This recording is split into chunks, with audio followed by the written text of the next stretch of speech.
All right, what's going on, chat? Gonna be a short stream today. I'm actually like what 3 or 4 hours. We'll see.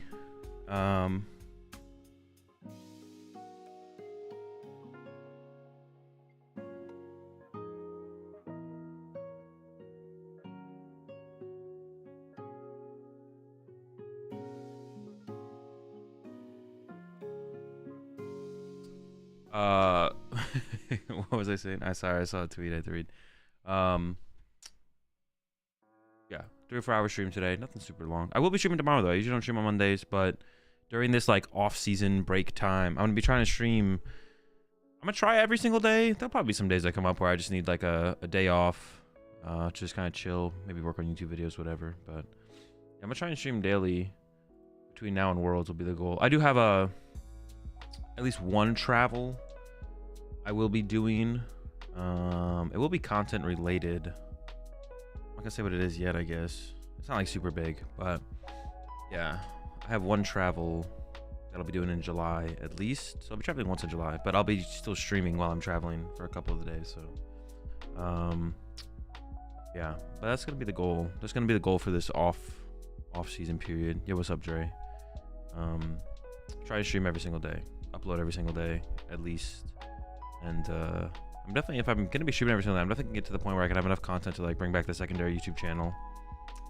And I don't know, we'll just see how that kind of like transitions into the next season as well. I'm not sure what that's gonna look like going into the next season as far as content goes. Once we have to get like the tournament schedule and see how everything kind of plays out, but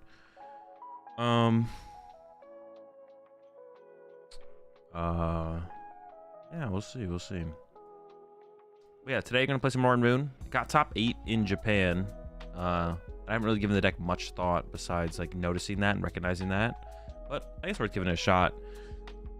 See how Roaring Moon feels in 2020. I was gonna say 2024, but it was good in 2024. Lorelai's bringing the cat. Why are you bringing him in? Yeah, but he's always meowing. He's always being annoying. He's nervous when he goes on stream. He doesn't meow. He meows pretty much whenever he's not on camera. He's always meowing. But as soon as he gets on camera, he gets nervous. He's camera shy.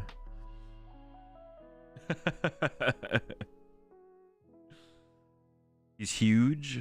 Well, he just looks bigger probably because Lorelai's holding him.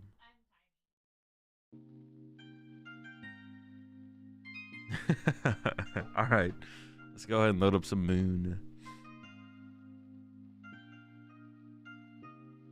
Is the tourney from yesterday still ongoing? No, it ended yesterday, I believe.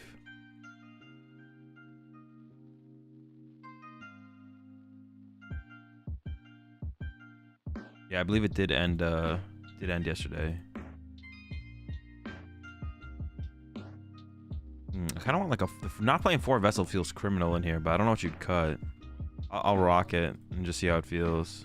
It feels criminal though to not play 4 Vessel in a deck like this. But we'll just like take the initial list, I think.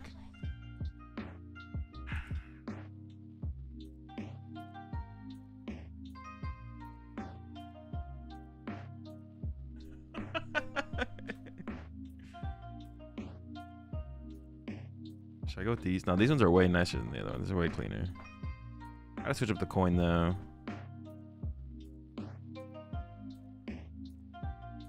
This the time? Oh, for the VOD review?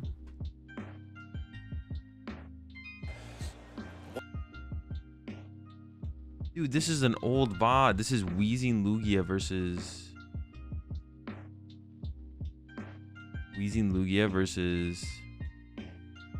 Palkia. All right, you've been waiting patiently. Have to. We'll VOD review this. I'm down.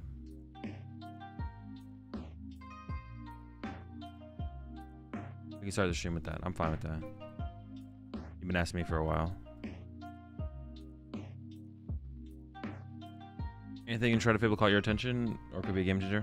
I don't know. I haven't really thought about it.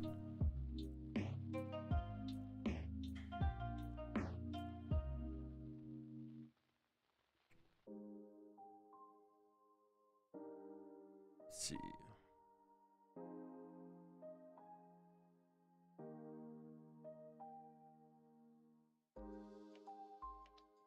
mute it. Also on Zard with Petrant. Definitely seems interesting. I didn't really think about it before, but now that I've thought about it. What's my opinion on chess clocks? Are they worth the try? I don't think so. But yeah, I don't think they're worth the try. Would I VOD review Disney villainous board game? I don't even know what that is, so the answer is no. I don't know what it is. The answer is no. All right, so I think the best one for this is going to be probably the best layout for this.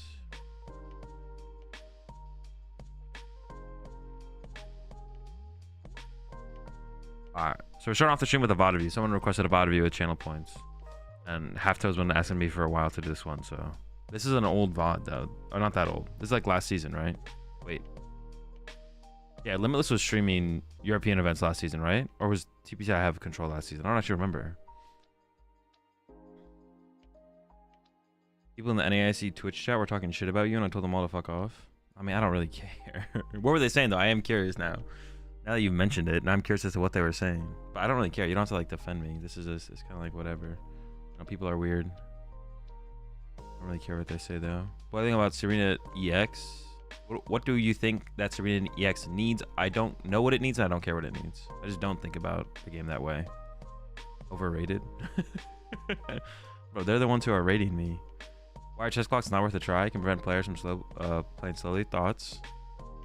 It just seems super... Well, all right, I guess anything is technically worth a try, but it's one of those things where, like, the chess clock believers... All right, so I don't think chess clocks are an answer, so I'm not gonna do this.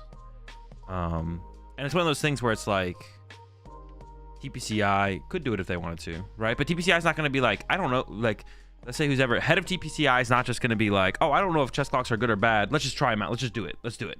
They're not going to do that, right? They're gonna first have to figure out if it's good or bad. But you have to make them care. If you're a chess clock believer and you think it's better for the game, what you need to do, if you actually want to have some kind of push towards making them work, is you just need to go and make a tabletop video with chess clocks, multiple, showing what the gameplay looks like, and explaining and arguing why it's better than without chess clocks. So if you really want to see that the potential change from chess clocks, that's what you need to do. Go start making some videos with chess clocks and showing the gameplay and showing the what the gameplay looks like. I am not a chess clock believer. I think it would be worse than the current situation. So I am not going to go make that video personally. But if you are a chess clock believer and you actually want to like push for the movement, the chess clock movement, if you want to be like actually make something happen, that's what you need to go do. You should just go start making videos about chess clocks and like breaking down the gameplay, explaining why, explaining what the flaws of the chess clocks are, but explaining why those flaws are better than our current flaws in our current system, and do that. Just like you need to go do that. Yeah. I just think it seems super tedious, and I think the extra physicality of the chess clocks, I think it would be a negative effect on the IRL gameplay of the PokemonTCG. But chess clocks currently aren't in the game, so I don't need to advocate against them, and I don't want chess clocks in the game, so I'm not advocating for them. So I'm just like, I think they're a bad idea, but I can just like leave it at that because the current system doesn't have chess clocks. So it's in my favor it's in my favor. So I don't really need like, I don't really need to state anything. I'm just like,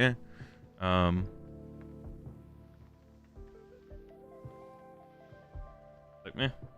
I think they're bad for the game. I think it'd be better to not have them. I think like I said, what I said is why I don't like them. But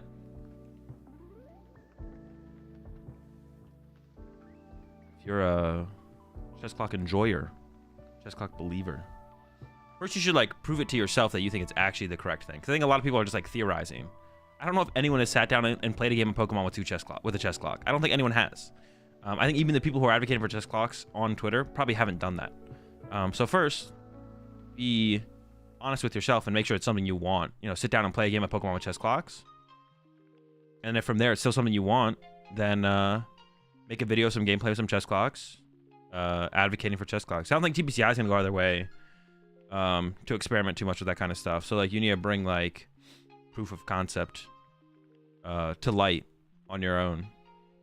So Now that, and if you're a chess clock believer, now you know what you need to do. And if someone does make a video with a chess clock, I would personally watch it and review it on stream personally and just watch it. Because I'd be interested to see what it looks like. Even though I'm not an advocate for chess clocks, I would watch that video on stream personally and take a look at it, help bring some light to it so other people can look at it and create their own opinions around it. So do you see I would never implement it? I don't know if that's 100% true, to be honest, but on live we play chess clocks every single day. But chess clocks on live are like out of necessity, and it's like automatic. So like there's no awkward physicality of having to interact with a chess clock the way you would IRL instead of on live, because live just does it all for you automatically. It's completely different. Like obviously if you could have live clock control IRL, I'd be an advocate for that. It's the awkward physicality of having to constantly push a button and keep track of whose button is supposed to be pushed that I'm against with chess clocks. Obviously, if you could just take PTCG Live's timers and somehow just put them in the physical IRL card game, I'd be for that. But it's not the same thing. It's not the same thing as just taking the PTCG Live time breakdowns and putting them in a physical game. There's like the physicality of having to interact with the chess clock is what I am against. But I definitely could be wrong. But I'm not the one who has to prove the thing. You know what I'm saying? I could be wrong in that it's not as big of a deal as I think it is. But I'm not the one who tries to prove the thing. It's the people who are advocating for him.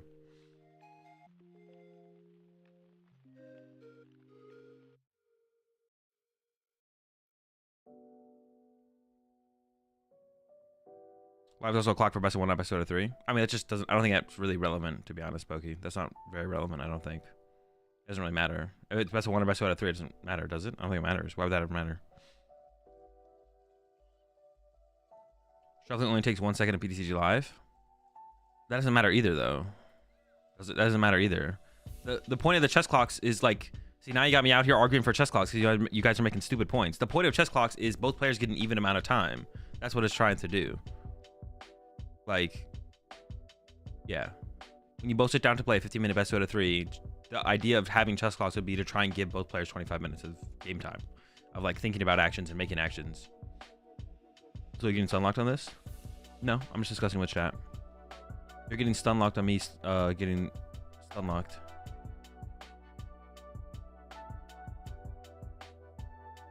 Someone saying live has a having a clock is not a good starting argument because it doesn't reflect tournament play. No, saying live has a clock is not a good starting argument because it doesn't reflect tournament play. Oh, okay, I see what you're saying, Pokey. Yeah, I see what you're saying. Wait, what was your initial statement? Oh, the best of 1 versus best of 3 thing? I mean, that's not like a good argument against that, though, still. Just saying best of 1 versus best of 3 doesn't mean anything, I don't think. Yeah, I don't think that means anything, to be honest. I don't think that means anything. I'm pretty sure. It would never work in real life. Chess clocks? Yeah, I don't think so either. But that's on, like, that's what I'm saying. Like, if you're someone who believes in chess clocks, it's just on the chess clock believers to prove us wrong. That's it. That's all you have to do. And if like you are right and it is that much better, if chess clocks are that much better, then it shouldn't be that hard to prove us right with some chess clock gameplay. So that's what I'm saying. It's on the chess clockers, clock enjoyers, time enthusiasts, time enthusiasts. It's on you guys to like prove that it's better. If you actually want change. Appreciate the 7 months there, Monix.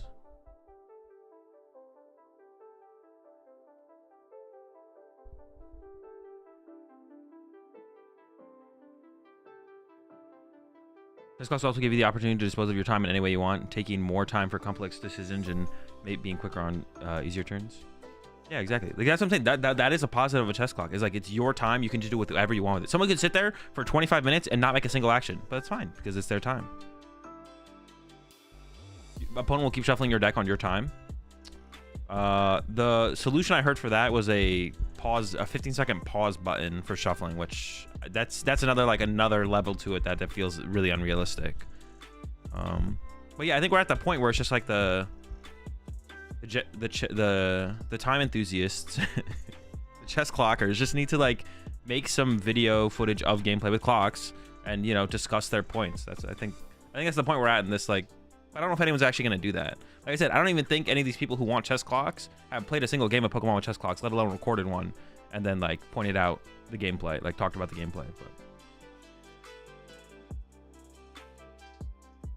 you're putting too much emphasis on pushing the button. It's not really a big issue to push a button 10 times a game. I think the bigger issue is the shuffling. I mean, maybe. I mean, that's just part of what I said. I don't even think I ever said push a button. I said the awkward physicality of including a chess clock, which includes the pushing of the button, and then also the like, how do we keep up with the shuffling situation as well? Time connoisseurs.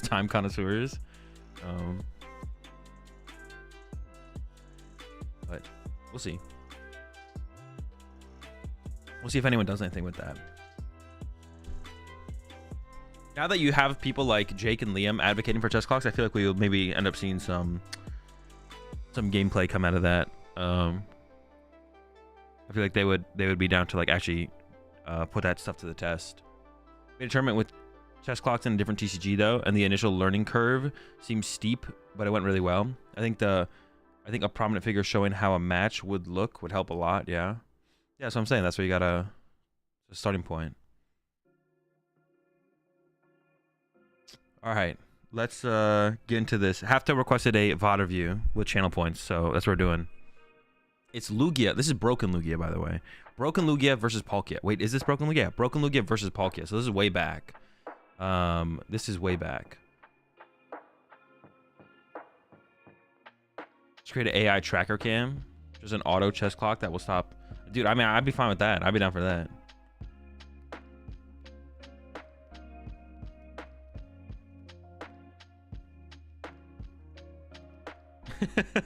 Jake also wants best of one if it's a long game. Take his opinion lightly.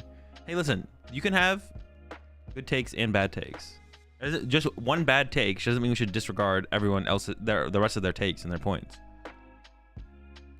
Jake does have some bad takes, but he do be having takes, which is a good thing. Like the content that Jake brings to the Twitter space in the Pokemon TCG community is a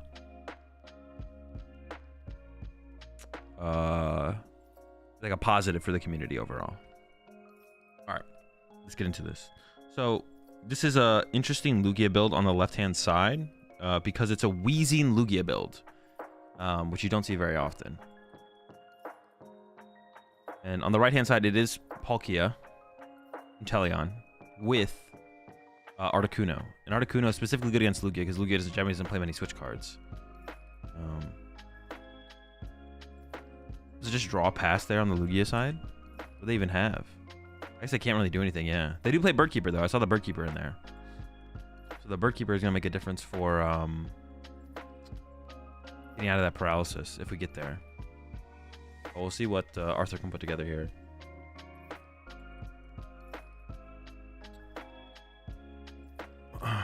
Every community needs a Doomsday Prepper.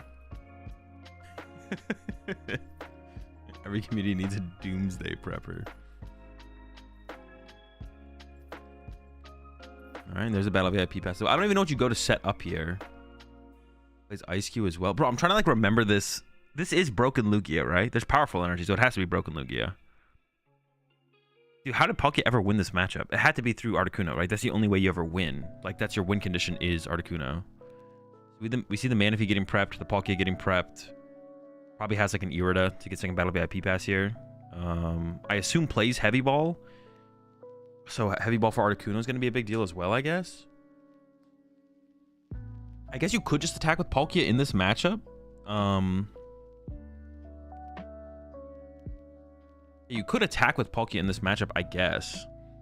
You can't one-hit KO anything, though, right? I mean, if you both have full benches, I guess Palkia is doing... With the choice, but you do get a one-hit KO here. I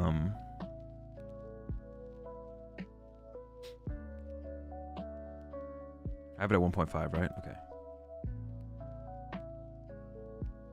Oh, wait, you can use the... That's right, I forgot about Sobble. Sobble's broken. To get the whole squad out. Double Sobble. We did prize the Sobble here. No supporter as well. We got the Shady Dealings next turn. I suppose if you could take any knockout this turn on Christian's side, you'd like KO Palkia, right?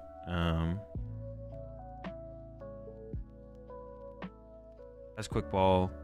Has Ultra Ball. Wait, did Christian even draw for turn? Am I tripping? Dude, I swear Christian didn't even draw for turn. Oh, maybe did right then. Okay, did draw for turn. Okay, yeah. It was off camera.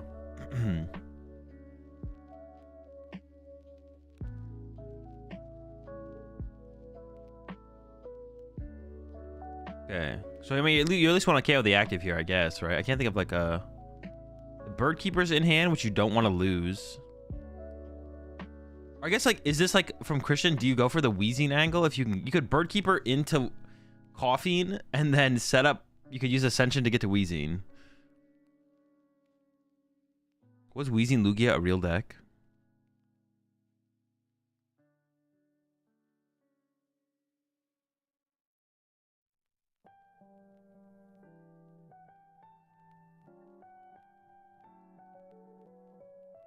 Okay, get rid of the chops. We're gonna go. I don't know if this is gonna be like. I don't know if this is correct to like go for the KO or just like set up the wheezing. Arthur laughed when he saw the when he saw the coffee. Dude, I don't know how I feel about wheezing Lugia. I never played it, but yeah, there's the Bird Keeper. So it is gonna be. I mean, you do shut down a lot of the deck here. It still has drew into one wheezing, but there should be. It's a 2/2 wheezing, I believe here. You may as well bench the other coffee in here, I feel like, as well. Yeah, there it comes down. And then you got that Ascension. So you got the wheezing. You're shutting down Palkia's ability. You're shutting down Greninja. You're shutting down Drizzile. And then the potential of Inteleon. And I don't even know what the Gust Effect count is on the Palkia side. You play Cross Switchers? Probably not, right? That's like a lot of cards to include in your deck. Maybe, though. But you could theoretically go... Your bench 160. You could go Choice Belt, Double Cross Switch, or KO Lugia. That's a lot to have on this turn, though. Especially without access to Drizzile, so... I forget what Wash Energy does, to be honest. Does it prevent effects of attacks? I don't remember. What else does Arthur have? Didn't it have a supporter last turn? There's just a bucket for... Is it going to be bucket for 2 and pass? We can still hit him with a Call for Family. What is it, Call for Family on the Sobble?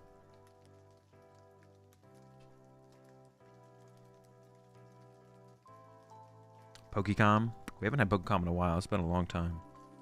2 boss. Prevents effects of attacks. Okay.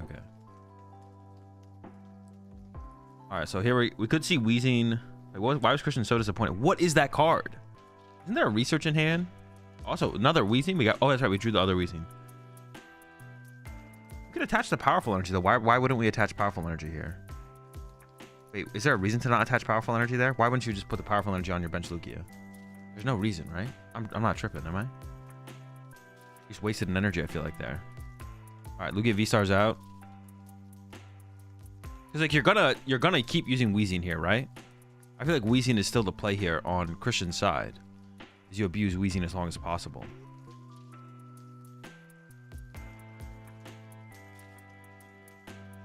Alright, we're poisoned. Was it 4? Dude, these poor Sobbles are gonna start going down. So for Arthur here, do you retreat? You may as well retreat, right? There's the heavy ball. I mean, I think the Articuno has to be the grab here. I think you've got to grab Articuno here because Greninja's not... You can't use Greninja, obviously, because of the wheezing.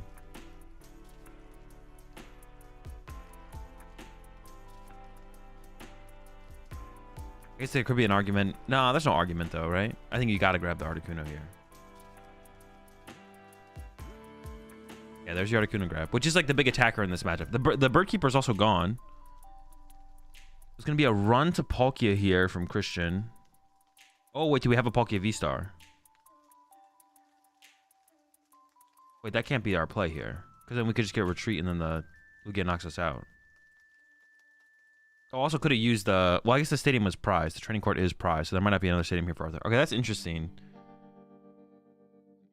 So I guess you could do this. It does stop wheezing from attacking you. And if Arthur plays Raihan and has Drizziles, then if Christian breaks the ability lock here, then you don't care if you don't attach to Articuno and you attach to the active. And now you're threatening the 200 damage attack from Palkia. So I assume that's the play here from Arthur is... If you keep wheezing the active, you don't do anything because wheezing can't affect my Aqua Energy, whatever the thing's called. And if you retreat to Lugia... Dude, why did Christian not attach that powerful energy? I actually think... Christian did mess up. I'm gonna go back to that because you see like So Christian plays the research and then hesitates right after the research. Like, oh shoot, I forgot something. Ready? A research plan. It's like, oh. See, then he goes to take it back. He's like, oh wait, fuck. I forgot to put my power. I think he just forgot to put the powerful energy in play. Like, I think he was supposed to attach the powerful energy. Yeah. He already played the card. He's like, well, yeah, I messed up. All right, whatever. Research just played. Discard the powerful. It looks like another research and the Serena. So I think Christian just messed up there. Was like, was going for it, and I was like, wow, fuck, I fucked up. It was just the 42 months there, Grover. So now we go back to. I should just skip ahead here. So now it's gonna be an interesting decision on Christian's side. Do you? Well, I mean, you have to, right? You just have to go Lugia, KO, Palkia here. Then you can get Articunoed. I guess it depends on what's in your hand here as a. Oh wait, dude, Christian is playing the hit and run Morpeko. Wait, dude, what? I remember this deck now a little bit more. I remember this deck a little bit more. Okay, hang on. There's the pass from Arthur. Let's get the full turn here from Christian. Top deck, Ultra Ball. It's like, all right, let's get it. Let me see Ultra Ball. Dude, what a cheese fest. This deck is such a cheese fest. There's the Morpeko. Arthur's got to go read it. What does the Morpeko do?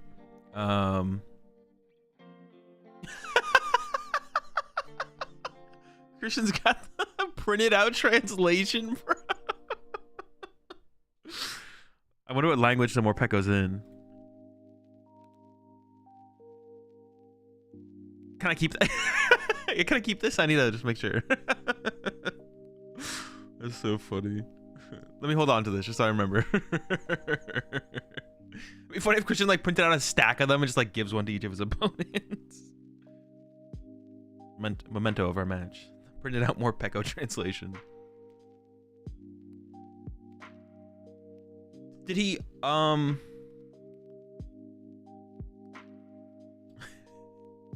does Morpeko's attack do again? Does it have to move an energy or do you discard an energy? I forget what it does. I mean, it's not like super relevant because there should be plenty of energy left. Dude, capture energy. What a broken card. What a broken card, bro. Insane. All right, well, gets the KO on the Palkia here, right? I'm pretty sure it gets the KO here. And then you conserve the... Oh, no, it is this card here. Oh, okay. And then you go back into the Wheezing. The hit and run broken Lugia deck. Insane deck. So I believe Arthur probably has Raihan in hand then. If we see the Articuno get pushed up here.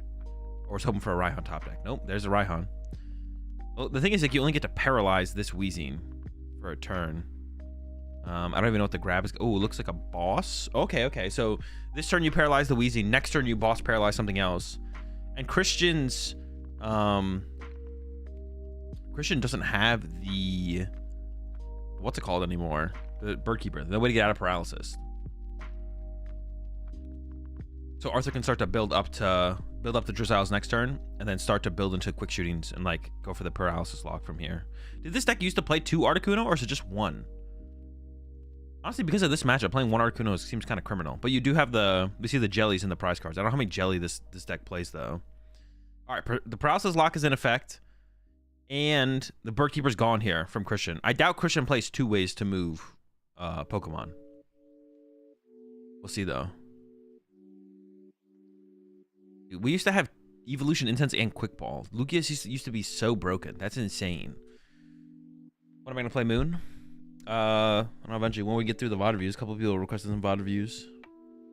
So once we get through those. Second cheesing has been set up. Second chops is going down. I don't even know if there's anything. Do you even grab anything in this situation? I don't even think you do, right? Just fail it. Has a boss in hand, but boss doesn't get rid of paralysis. I don't even know if it's... Yeah. I don't know if it's worth bossing. It's just going to be the pass, probably.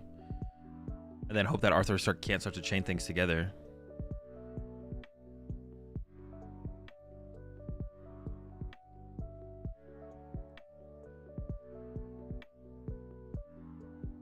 All right, let's see.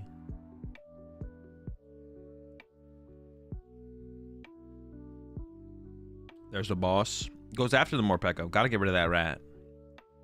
Is this live? No.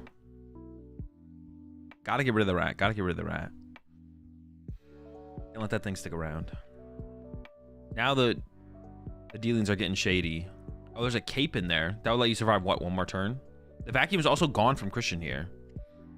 We have 35 minutes left. This feels like a one-game kind of matchup, to be honest. There's Crabominable. Oh, Quick Ball's away the Crabominable. Oh, there is second Articuno. The lock's about to be in effect here. Oh, this is going to get tough for Christian for sure. What does Articuno do? 70 damage, I believe. Or Pico has 190. 70, 70. Ooh, second training core. Oh, wait, there was a training core. Oh, maybe it was in the hand the whole time. All right, paralysis again. 70 damage. A little bit short on the damage, but Arthur catches it. There we go. Corrected. Just draw pass. Okay, yep. Over to Arthur. There's a... Okay, so we got quick shooting, scoop up net in hand. So has the chain set up, but you want to KO the Morpeko with the quick shooting. You want to KO the Morpeko with the quick shooting on your turn. So you can let this active Articuno like knock itself out here, I believe. You can evolve Drizzile to quick shooting the active, and then scoop up, net it up, put down double Drizzile, and go next turn, go quick shooting to KO, and then paralyze the next thing that comes up. But you want a boss probably on the next turn, so you could like chase. This deck might even play double quick shooting, to be honest. I don't remember. Yeah, there's second quick shooting in there. Oh, plays Palpad as well. That's more boss. The Jelly Bean prize is tough here, but there's a cape in the deck, which will give you like one more turn of a Articuno. Might also play. Oh, not going for the quick shooting here. Interesting. The double quick shooting seems better here, but let's see where this goes. Also needs to can recover boss with the Palpad, I guess.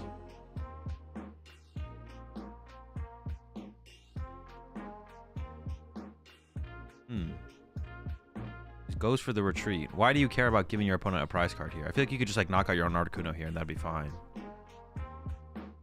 Oh, isn't even gonna go for the KO on the Morpeko. It's just gonna trap it here. Interesting. So we're gonna hit this for 90 more.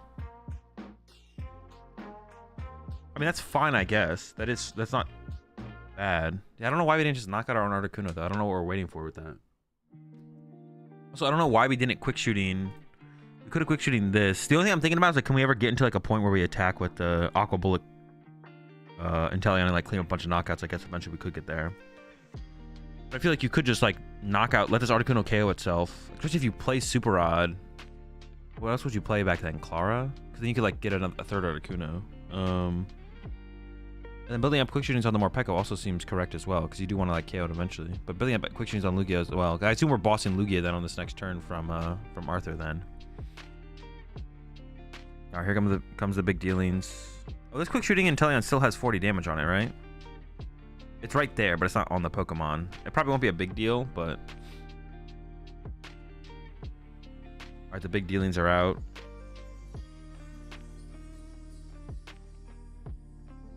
We're not going to be able to establish double quick shooting, though, this turn. Which we could have done if we had, instead of getting the second shady dealings, I don't know, it was interesting. The boss makes sense, though, of course, because you want to be able to Palpad back both boss after you use it here.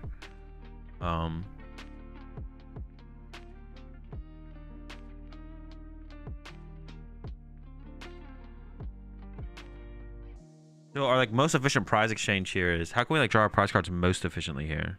KO Lugia, KO Morpeko, and then use Aqua Bullet to go KO Wheezing plus KO the other Wheezing, right? To KO. So that's like our 6 prize cards there. We could probably do it like all in one turn, to be honest.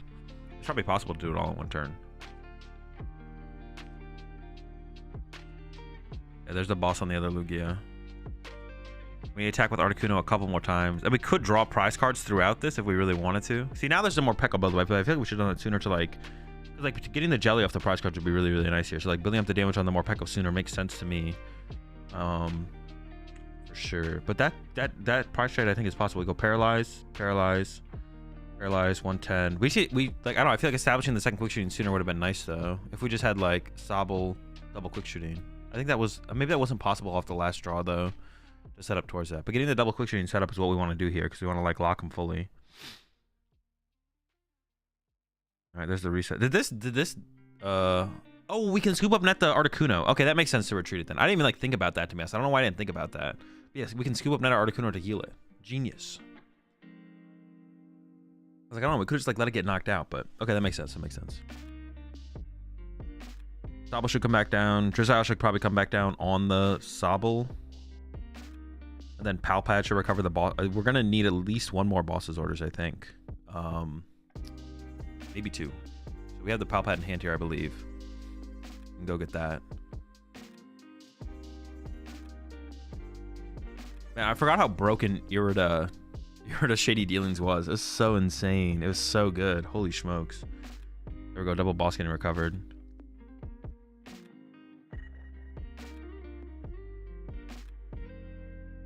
All right. I'm new to PokemonTCG live. Any codes I can get to help me out? Dude, I got you. You can just ban that one, to be honest. I don't know who locked. You can just ban that comment. That's our first message in chat. Hit him with the ban. All right, Lugia is stuck again. Quick shooting still set up. The rat on the bench. All right, there's the pass back. Nothing. Christian doesn't even have like a Marnie. I don't even know like if that how many Marnie that list even played though, to be honest, on Christian's side. There wasn't that much room. Now we're probably like knocking out our own Articuno here, I would imagine. All right, the rat's been built up. Is it knocked out? I guess it was. Was it? Was that a KO? The other thing that Arthur could build up towards would be like setting up Palkia and using Moonlight Shuriken, I guess, possibly, but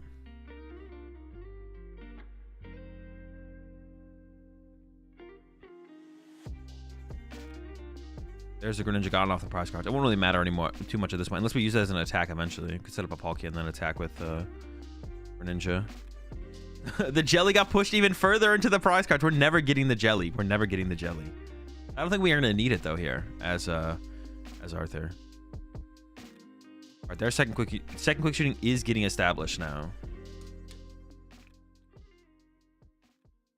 I forget there wasn't any Roxanne existed in this format, right? But not many people played it. People had Marnies. Most people didn't play the Roxanne.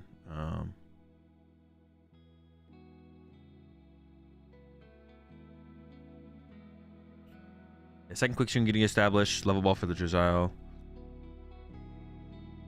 Paralyze the active with this one. Paralyze the active next turn. We haven't attached return yet as well, so we can put another energy on the bench. Well, there's the retreat. That also works, right? You can just like not give up the extra prize card here. Once again, I don't think it matters too much to have given up an extra prize card here, but it's fine. I think you could give up the prize card, but it still gives you 2 turns to build up your other one. So you have double quick shooting the active, or we use 1 quick shooting on the bench, right? So we can quick shooting once here. Wait, didn't we already use a quick shooting, or am I trolling? Okay, yeah, no, I think they did realize that. Dude, this 40 damage is still supposed to be on the quick shooting, right? Or am I still tripping? Is it not supposed to be there? I don't remember where we were at. Did Wheezing Lugia used to be a thing? Not really. Nah. I'm gonna say no. Wait, people played Burnett back then? Burnett was legal back then? I don't remember that. Wait, actually?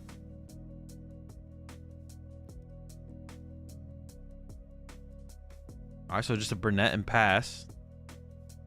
We got what? 190 on the active. 190. We're gonna hit it for 70 more, so we'll leave it with 160. And then we have quick shootings. So we go like double quick shooting to the Wheezing here. Put it 20 away from dying. And then next turn go boss this with Shady Dealings with 2 energy. Quick shooting, 4 prize turn, right? I think so. I think we have a 4 prize turn set up for the next turn.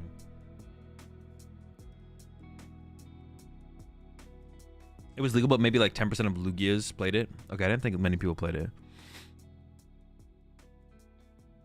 Build up the other energy. We don't need to build up the energy on the Articuno here, though, right? Couldn't we just go for the? We could go for the win in 2 turns with, the Aqua Bullet, I think here from Arthur. There's a build up on the Wheezing. You could go the paralysis route as well, I guess. But like, yeah, we're gonna leave Lugia on this turn. We're gonna leave Lugia left with 20 HP. This thing has 130. So if we set up Aqua Bullet, wow. If we set up Aqua Bullet, then we can go 20 away, quick shooting, boss, Aqua Bullet, knockout, 4 prize cards. So we have game next turn if we set up for that. But Arthur didn't attach to the Sobble, which could have become a Drizzile and then become the Shade Dealings Inteleon next turn. So Arthur had game this next turn, but letting it play out a turn longer, which I don't think you want to do, to be honest, because you just don't want Christian to draw a Marnie and then brick you off a Marnie possibly, I guess. But it's pretty unlikely that that would matter, to be honest. Pretty unlikely that would matter. Makes you want to try Articuno Monkey Dory deck. What are people playing for like switch cards right now? Is that any reason why Monkey Dory isn't played on Guardy decks? In Guardy decks? Oh, Mimikyu isn't played in Guardy decks because every deck has an answer to Mimikyu. Oh, wait, hold up. Arthur's got a different kind of play going on here. I didn't even like see this happening. Oh, wait. Arthur was on that next level, bro. There's a Thornton in here the whole time. Oh, so now he's quick shooting KO the active and then Palkia KOs the next Pokemon. Christian's trying to think, is there any way I don't die? Wait. Oh. Christian thought that was the attack. Yeah, the game's over, yeah. That's funny. Dude, what a couple of cheesy decks, bro. There's a couple of cheesers there. Palkia, double Articuno versus Weezing, Morpeko, Lugia.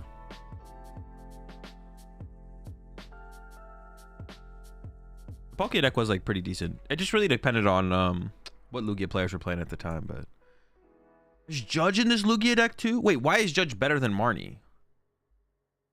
Judge is never better unless it's like for Marnie and Judge. No way though, right? That's so much.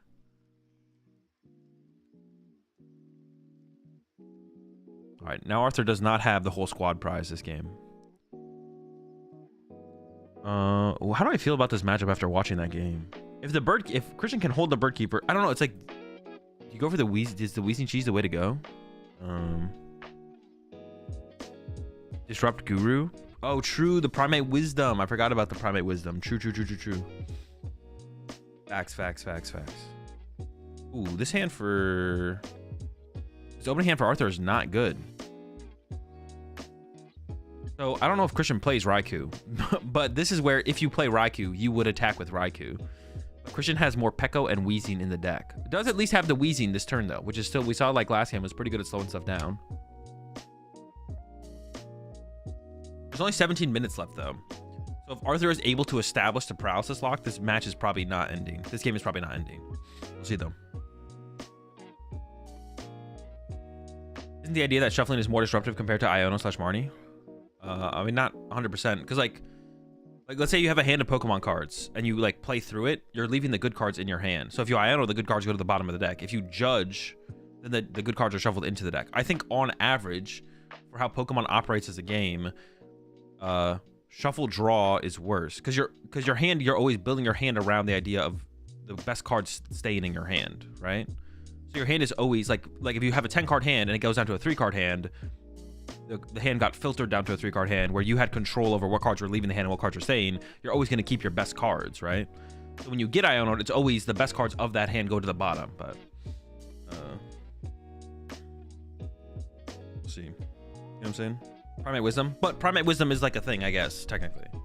I feel like that's like a good example of why this format was so bad, because the margins in this format were so thin that disrupting someone from Primate Wisdom a card on top of their deck was like massively game changing. Like the theoretical disruption for one turn, and it's not even a guarantee. It's like I put you Primate Wisdom to research on top of your deck. I'm judging you for the chance that you just draw into a hand that is just like unplayable, and the percent chance less it happens because of you Primate Wisdom a research on top of your deck versus not is like the difference maker there. Is just like, this format just sucked, man. I don't have anything else to say. Such a terrible format. It was not a bad format. Was play Lugia or play something to beat Lugia? No, the format was terrible. Lugia could beat any counter it wanted to if it wanted to. Just you had to choose how far you wanted to go down the counter tree.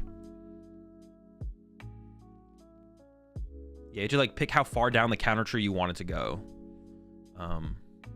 As Lugia. And then your deck either beat everything, every possible counter, or you only beat some counters. Or you beat no counters. But if all the other Lugia players beat all the counters for you, you just didn't care. And even then, the counters, I feel like, didn't even work 100% of the time because Lugia was just so powerful and just so fast. Reggie's? Reggie's was only favorable against Lugia if you played bad Drago, but even then, it wasn't, like, super favored. Yeah. Without bad Drago, you were unfavored. What do we got? Was that a net? Hang on. Net the Articuno. Do we have Call for Family here? But even then, Reggie was just a worse deck. Okay. Got the Call for Family. Get the squad set up. Yeah, if you played bad Drago, I think you're favored against Lugia, but your deck, you're just a bad deck. It's like Ancient Box right now. Like Ancient Box is favored against Guardy, but Ancient Box is a bad deck. So it's like, do you really want to play a bad deck just because you beat Guardy right now? I don't know. I don't know if that's worth it. It's insane how Lugia could even remove weakness. Lugia's pretty good. I wasn't even really paying attention to the other side there from Christian, but Christian like fully set up last turn, but was not able to get a KO. Wait, how are we not able to get a KO? Oh, we just went poison and chill. Okay, okay. And now Christian can go. Wait, are we going into the rat? I mean, you just attack with Luminion here though, for sure, right? Luminion KO, return to the deck. Wait, that's kind of cool. Wait, this Lugia deck was cool. Why did I ever play this Lugia deck? I probably just hated this format. I can't even remember. I probably hated it more than I hate it now. Lugia was like 50% of the meta. I think it was closer to 30. I don't think it was quite 50. It was like 30% of the meta, but it was consistently 30. I don't think it ever got to 50. Maybe. In like day twos. In day twos, it was probably close to 50 a couple times. I think day ones, it was most of the time was 30. I could be wrong on that though. I'd have to go back and look at past format meta breakdowns. Pretty sure you did play this Weezing Lugia on stream. Maybe I did. Wait, Arthur's going into the Crabominable? Wait, we got the Thornton happening? Oh, okay. To get rid of the... Oh, is it just... Is Arthur's hand still just dead? It probably is, right? Oh, there's a pass. All right, does Christian have the rat? The age-old question. Where's that rat at? Because the Luminion knockout doesn't KO the Greninja here. Oh, but it's just going with, like, the Luminion loop here. Rat's not prized, is it? The rat's not prized. Ooh, goes for the boss on the Articuno. I wonder if Arthur maybe shouldn't have benched it. I didn't really think about that. But that's a good play from Christian there. Wait. Can Christian use... Wait, what does Weezing say? Can you use Luminion under Weezing? I forget. I actually just don't remember. You can, right? Is Weezing just your opponent's side? It is, right? Oh, well, we're using Archeop, so it better be. Never mind. Don't mind me. But I was second guessing right there for a second. All right, Arthur Evolve is going to evolve to Shady Dealings. You can't use it, obviously, because of the Weezing. But it does allow you to get to... Yep, just literally evolve and pass. All right, so now does Christian have the rat? Where's that rat at? Yo, 50, appreciate the 57 months there, Horsey.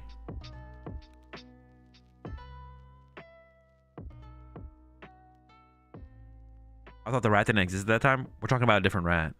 There's always a rat. There's always a rat.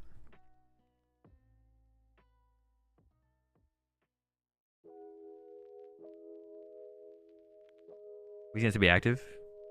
Yeah, but it's just your opponent's side, right? That's what I mean. I know Weezing has to be active, but it's only shuts down your opponent's ability, so it's in the active, right?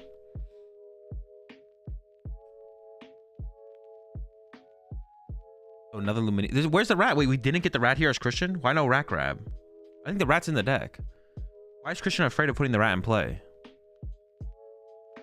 Didn't we just... Maybe we don't have access. Maybe we don't have a Pokemon search card in hand here from Christian. That's possible, I guess. But not getting rat here feels so bizarre.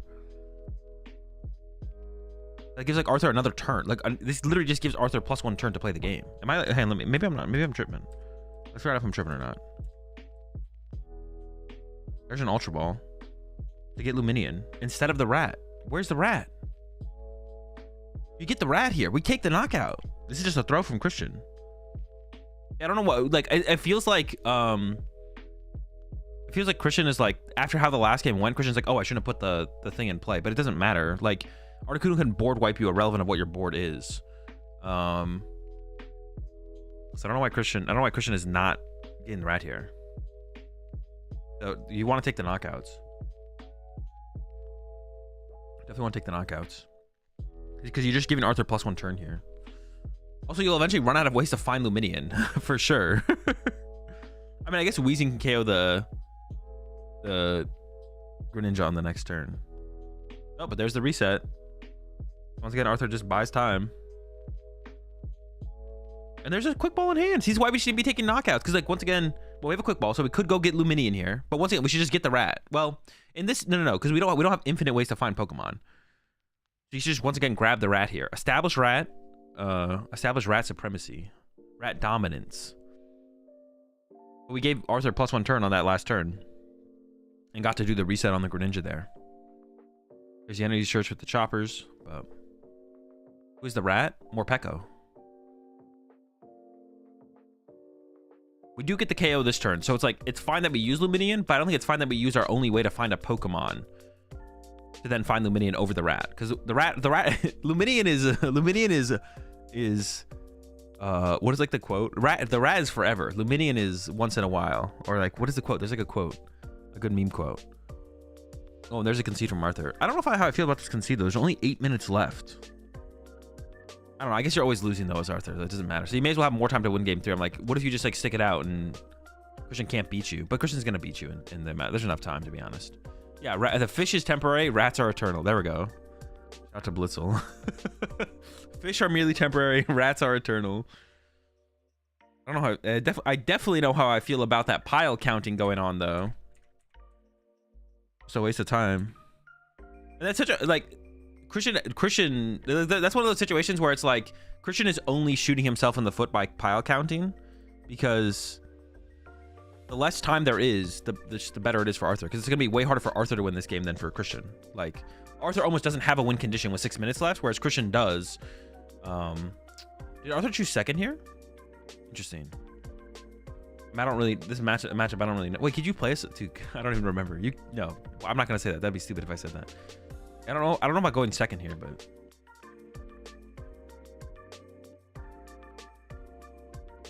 I don't know, Slap, but it could have been.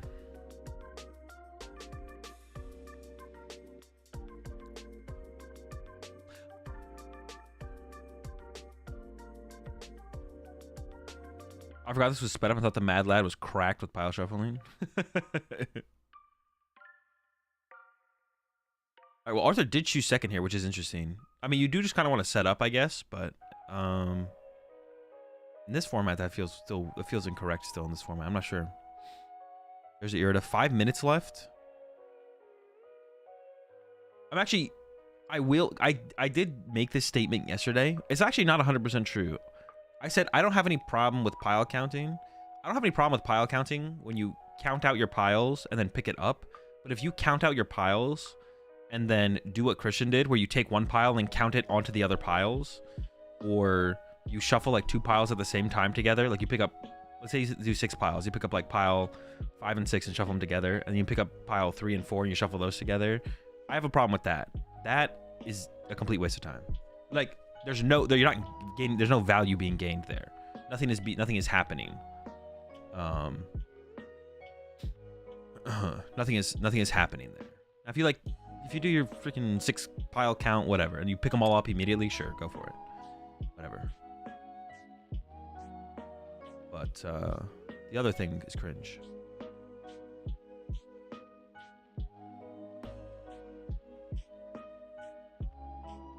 Evo instance in the curve form would be meta changing. Be pretty good. Vip for 1, why? I believe it was Irida for Palkia and then Vip for 2 Sobbles. And then there's the Manaphy to protect the bench. Although I don't even know if Christian plays the Raikou, but better safe than sorry, probably. We'll see if Christian has the good old hit and run turn coming up here. How did this deck ever whiff? Did this deck ever whiff? Lugia, did Lugia ever whiff turn 2 double chops? Not very often, right? Alright, the rat's in. First Morpeko attack? Well, we attacked with Morpeko in game 1. It did happen. Morpeko did die, though.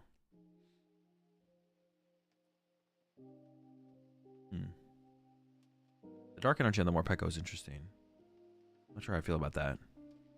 But there's a research. So Christian's looking for that Weezing. There's only 2 minutes left here at this point, though. I feel like there's definitely not a win condition for Arthur, and even then it's unlikely there's a win condition here for Christian, even, to be honest. Because there's no way Arthur can draw that many prize cards that fast, right? It's probably just going to be a draw pass from Arthur as well. I don't remember this Lugia version. I mean, it wasn't very popular. All right, there's a draw from Christian. Wait, how much damage does the rat do?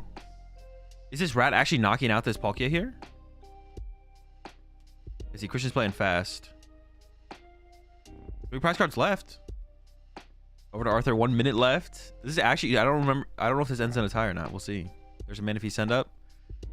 Top deck. Is it anything or is the Weezing still doing work? He needs to get into an Articuno at some point just to slow the game down for a potential tie. Does it just evolve pass? Thornton into Greninja? That doesn't make any sense ever, right? Okay. 30 seconds. Dead hand. There's a Raihan in the hand, but there's no energy in the discard pile. Alright, draw from Christian. Attach. Treat. Knockout. 2 prize cards left.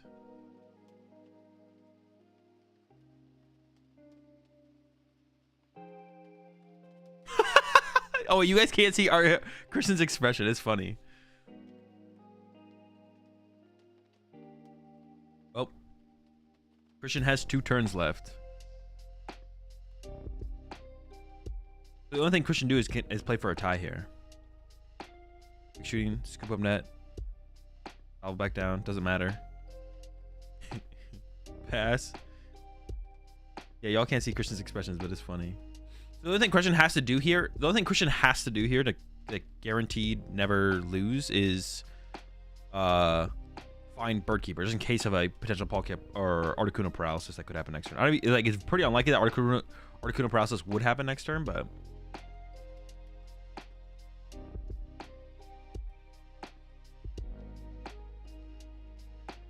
there we go. Knockout, Weezing, Sobble. Did Christian? Didn't Christian get like top 8 at this event with this deck, or got close to it? Right. Pass. There we go. All right. Dude, the freaking McCheesing for the dub. The game 1 was cool. Game 1 was cool. The comeback from Arthur in game 1 was cool, and then obviously Arthur kind of just got bodied. Arthur kind of got bodied in the next 2 games. Honestly, the Weezing just puts on too much pressure. It feels, or like that the Weezing lock is just like too much to deal with. All right, we got one more VOD review request here coming in from Deloc.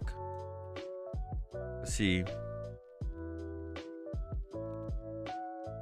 Oh, wait, was this from LA? I was to say NAIC, but it definitely wasn't NAIC. We got some interesting decks here.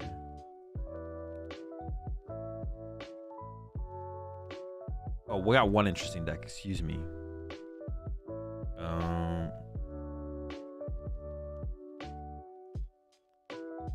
Oh, I can switch over to the one I usually use. That's what happens when you pile count. True, Christian did this, well, actually, I guess Christian won. Never mind. Christian did end up winning. Christian did not get punished for pile counting. Don't pile count, folks.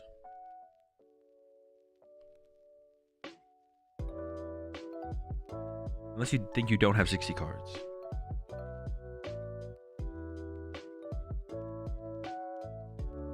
You got 9th that event. Oh, so not quite. Almost made it. Almost made cut. I've made some huge mistakes to lose there. Somehow. You didn't really have a chance in game 2 anyways, though, right? And then game 3 was just draw, attack, pass.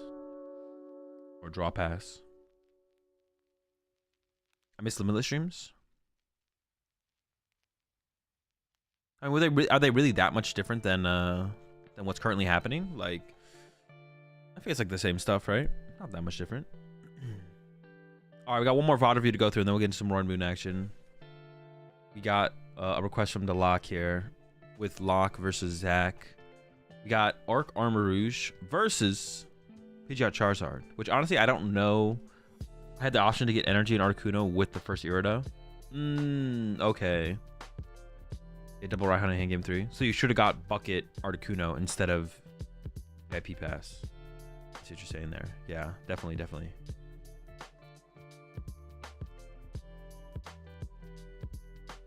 All right, let's see how this Arc Armor decks. I don't actually know. I think it's unfavored for Arc. Okay, yeah, I was gonna say, I don't know how Arc Armor actually beats Charizard ever, like ever. But I actually don't know the result of this match either. So we'll see how it goes. How is this only a 32-minute VOD? How is that? Oh, wait, that means someone wins really fast. I was like, dude, that's like, aren't matches 50 minutes? But yeah, you can definitely win before 50 minutes happens. Dude, I don't know what I was just thinking there. All right, Locke going first. Would you definitely want to go in this matchup on both sides? You want to go first. Iono in the hand. What else did Zach have in hand? The Manaphy. Do you not want to bench Manaphy in this matchup? Isn't Delphox a thing? Delphox is a thing, right? I feel like Delphox. Maybe I'm wrong, but I would bench Manaphy. I would bench Manaphy here if I was Zach.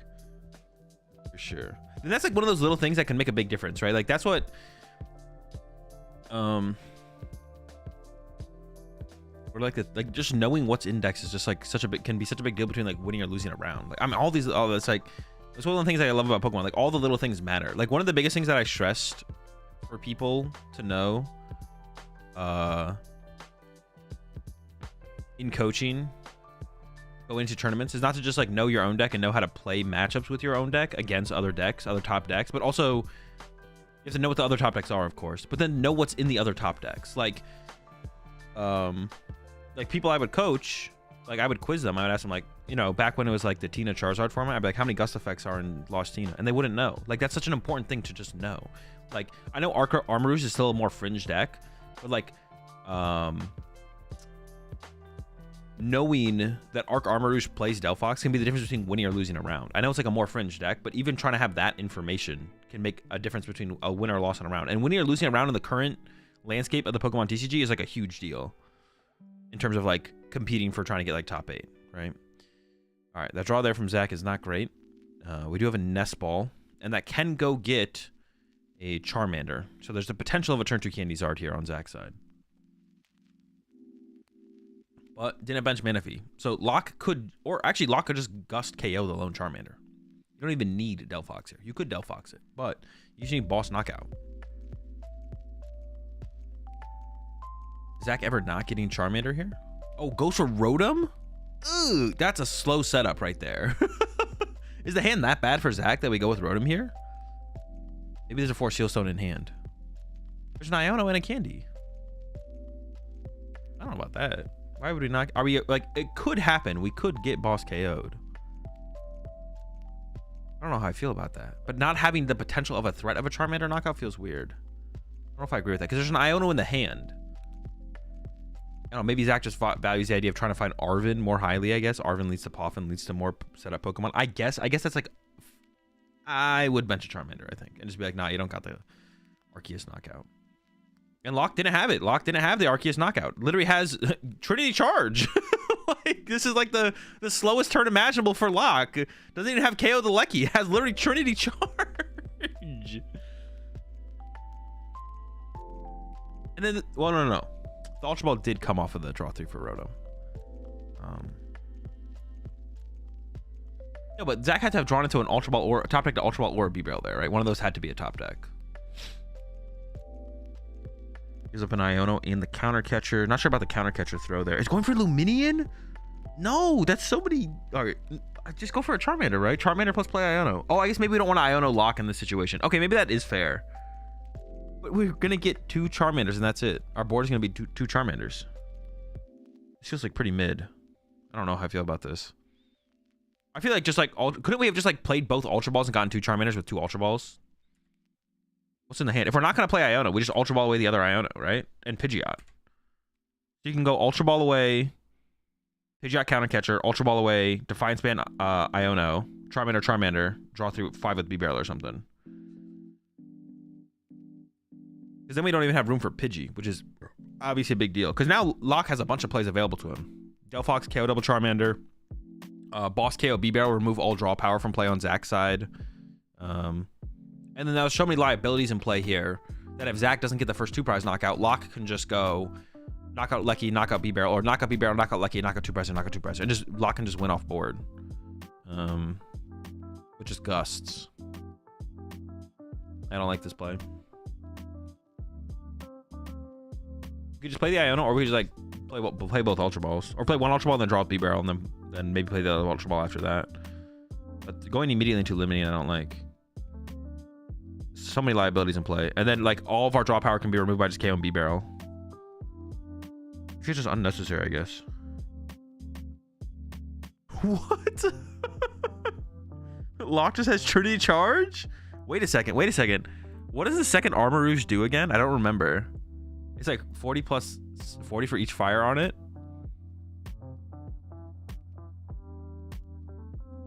The best play here from Zach. Zach is just KO the baby Armor Rouge, right? That's got to be the best play here. The Armor Rouge on the bench. And does have Prime Catcher in hand, so can get there.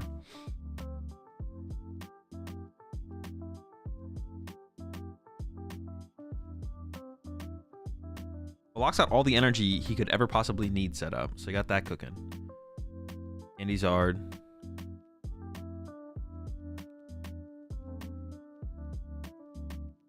And then you could get another fire here, but I don't even know if you do that. You could put on the Lucky even, so if Lucky gets trapped in the active. That's something Lock could do. Lock could just bring up the Lucky, I guess, which would be annoying. But I guess you could just attach return if that happens to it, and then recover stuff. Recover Prime Catcher every time it gets trapped in the active. Oh yeah, KO the baby Armor Rouge. You think Zach starting Lucky was bad? I mean, it wasn't good, but yeah, he didn't have a choice. Alright. Nest Ball from Lock. Also has a Mew in hand as well, so you can draw cards finally here from Lock. Once again, go after that B-Barrel. Remove that. Draw power from play. I guess Zach still has the V-Star power, so Lock would also need like Vacuum to fully limit Zach. You could also Gust KO the Rotom, I guess. There's a Basin. There's the other Armor Rouge. Think about not playing it, but goes ahead and plays it. And then, yeah, Mew for 2. There's the Arcus. Okay. We're into the game. Just going to go for the punch. Okay. Save the V-Star. I don't hate this. This seems reasonable. I don't know how the price rate breaks down in this matchup either. You do, what, 200? I wonder if Lock plays... Because if a Charizard is not made on that Charmander... Could, like, Lock, like, board wipe the Charizards? How many points was top 8 at this one? 36, I believe. Yeah, can Lock like board wipe Charizards here or something? That'd be kind of cool with like Delphox. I mean, if Lock plays a band, Lock can do it this turn. Can go KO Charizard, KO Charmeleon. Could be prize, I guess.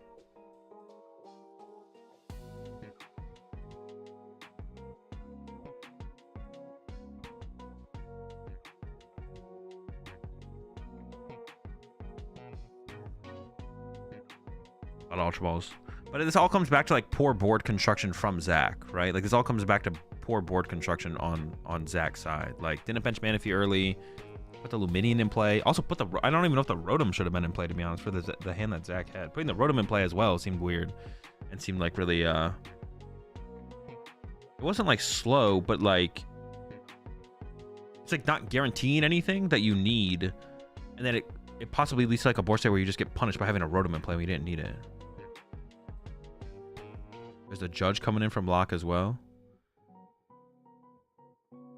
I think Lock has the board wipe play, or it isn't board wipe, but it kills both Charizards, which is like good enough, to be honest.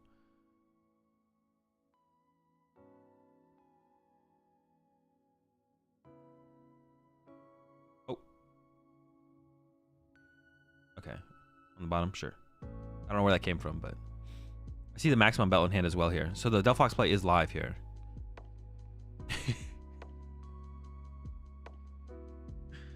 Dude, hit the tails as well? What the heck? Oh, wait, there's a Heatran grab, though. Is there no Delphox in here? Am I just trolling the whole time? Is there no Delphox? I was, like, getting hyped for, like, a Delphox play, but there's no Delphox. Delphox doesn't exist in this deck. There is? Wait, could you have not have Delphox this turn, though? I didn't go for it. Should you have gone for it, Lock?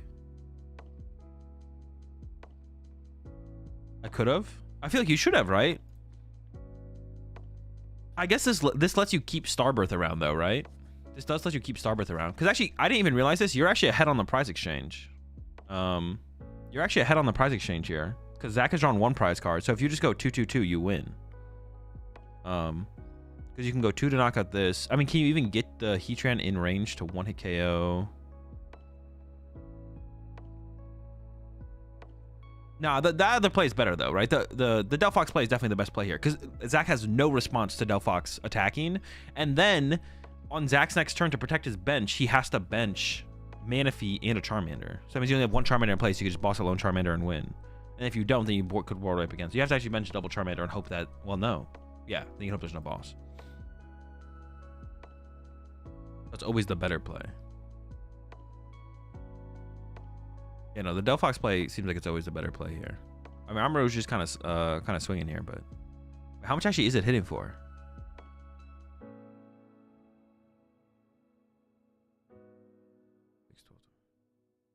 You can't quite one. Oh no, you can 1-hit KO next turn. Delphox doesn't KO the active though. You can with Maximum Belt. Locke had Maximum Belt in hand. Yeah, Locke could have gone Delphox board wipe. Board wipe of the only relevant Pokemon in play. Okay, there is a Magma Basin in play, I guess. So it would have been possible for Zach to go Radzard, attach to Radzard, base into Radzard, Turo, or switch, KO your Delphox with a Radzard, I guess. But I think that would have been fine because then you could have gone knockout Radzard and then boss KO Rotom or Luminion to win.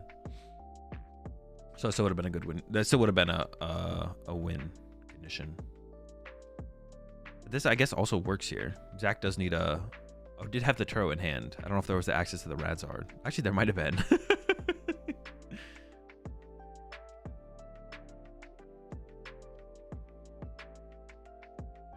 Does need a bench of Charmander this turn on Zach's side. Punching the active is so bad here for Zach, though. Especially because Locke still has Starbirth. Oh, wait, okay. We have the counter catcher getting lined up here. Yeah, punching the active is... But actually... How much HP does the Armarouge effectively have? Can Armarouge ever be 1-hit KO'd by a Charizard if it doesn't have any damage on it, or no?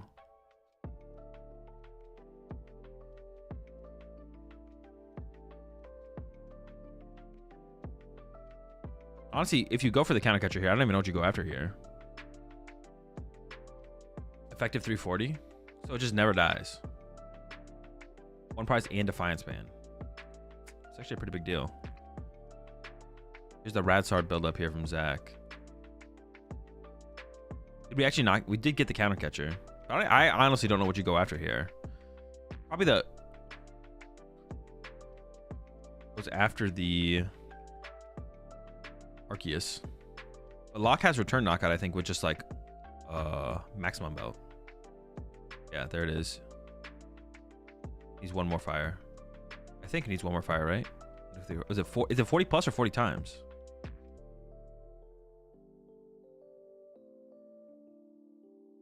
Could always Starbirth for a fire for 40 plus. Oh, okay. Damn, that thing is swinging. Still had Starbirth. I guess you could like find another fire if you need to. So the Radzard can't even return KO this.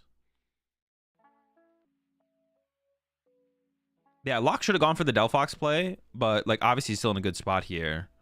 But the reason Zach is in such a bad spot is because of Zach's poor, like, he poorly built up his board. His board was just, what is even the term to use? Like, I feel like what I want to say is like Zach poorly designed his board, but I feel like that's like actually accurate for the scenario. Like how Zach built out his board was just really, really bad. Like he wasn't not progressing towards something, but he was progressing towards it incorrectly for sure. Like, Manaphy should have come down, didn't do it, that's fine. Doesn't probably know that much about the matchup, doesn't understand the Delphox is like a threat. Yeah, so not benching Manaphy was obviously bad, but benching Rotom seemed bad. Benching Luminion definitely seemed bad. So both of those were bad, I feel like, for sure from Zach. Benching Luminion, benching Established, maybe. How Zach established it? I don't even know if that's established. Maybe. The way he chose to progress his board was just really bad, really poor from Zach. Like, yeah, like I said, Rotom and Luminion I don't think should have ever been on the board. Yeah, just bad. Constructed. Yeah, constructed maybe is a good word. I feel like all these words are fine and there's a better word, but I don't actually know what the better word is. Oh my god. The prize cards are a little bit rough here for Zach. Double Super Rod is not good. And then double Charmander prize also pretty bad. The Pidgey line being prize kind of whatever.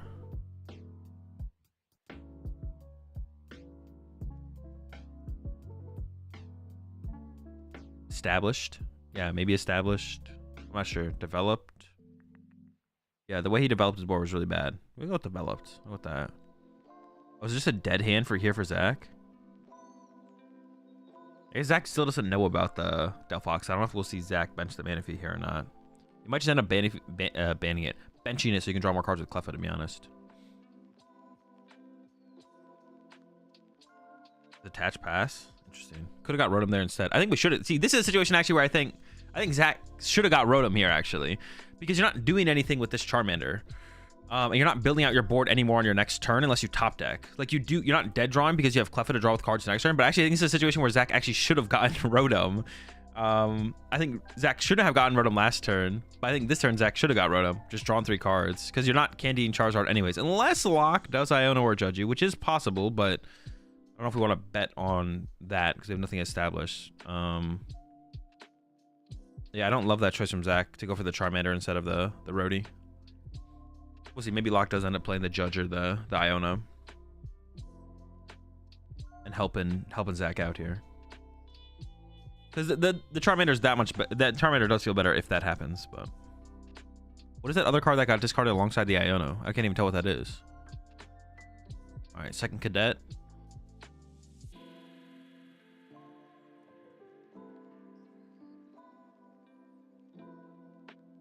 We're just going to go with the Research, okay.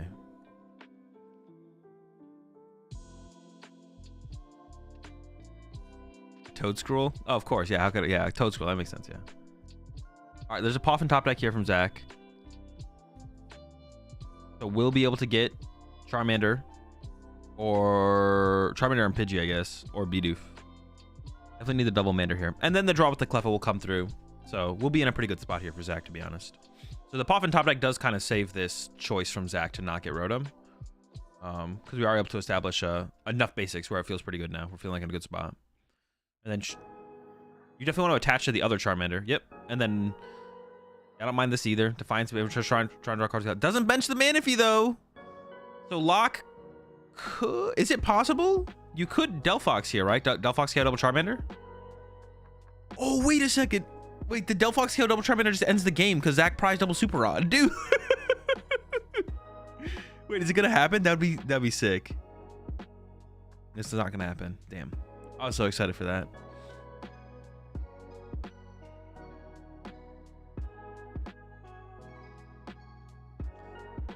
Azul has 7 TV now?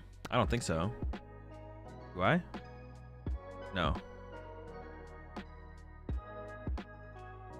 I mean, the Judge is still pretty good here, though. Judge knockout ain't bad. I'm not complaining about a Judge knockout here. Tails? Heads. Armrouge, I guess. Do you even evolve it, though? Because that becomes a target, right? I assume we wanted an Arceus V here from Locke. But you can just punch the active and load up all the energy on the active, right? And yeah, I like the non-evolve there from Locke as well. No, I guess you always load the energy on the active because it's safe there, right? There's always the threat of like counter catcher happening.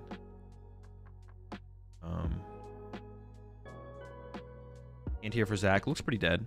Put the mist energy on the Pidgey. I would like to see the mist energy on the Pidgey here. I feel like you may as well get that out of the way now.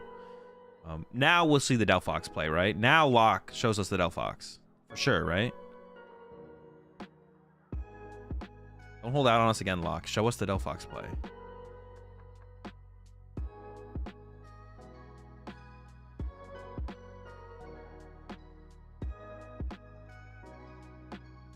I can't tell. Was that a Delphox? Dude, if that wasn't a Delphox, I'm tilted. Dude, doesn't Delphox work with double turbo as well?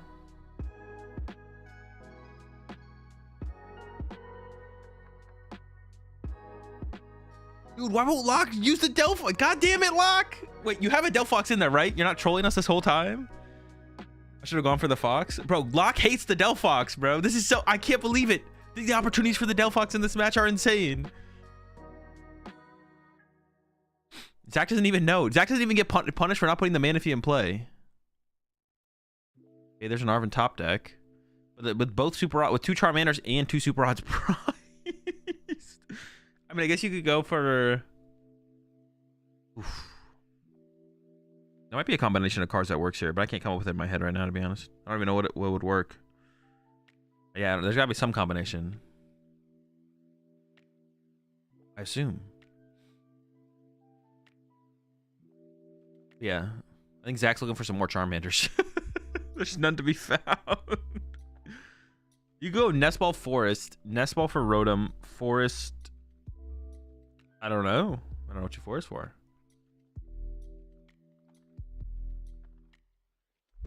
Exactly, he just concedes with the double-minded, double rod prized. Dude, Locke, I can't believe you withheld the Fox play from us, bro. Where's the Delphox play?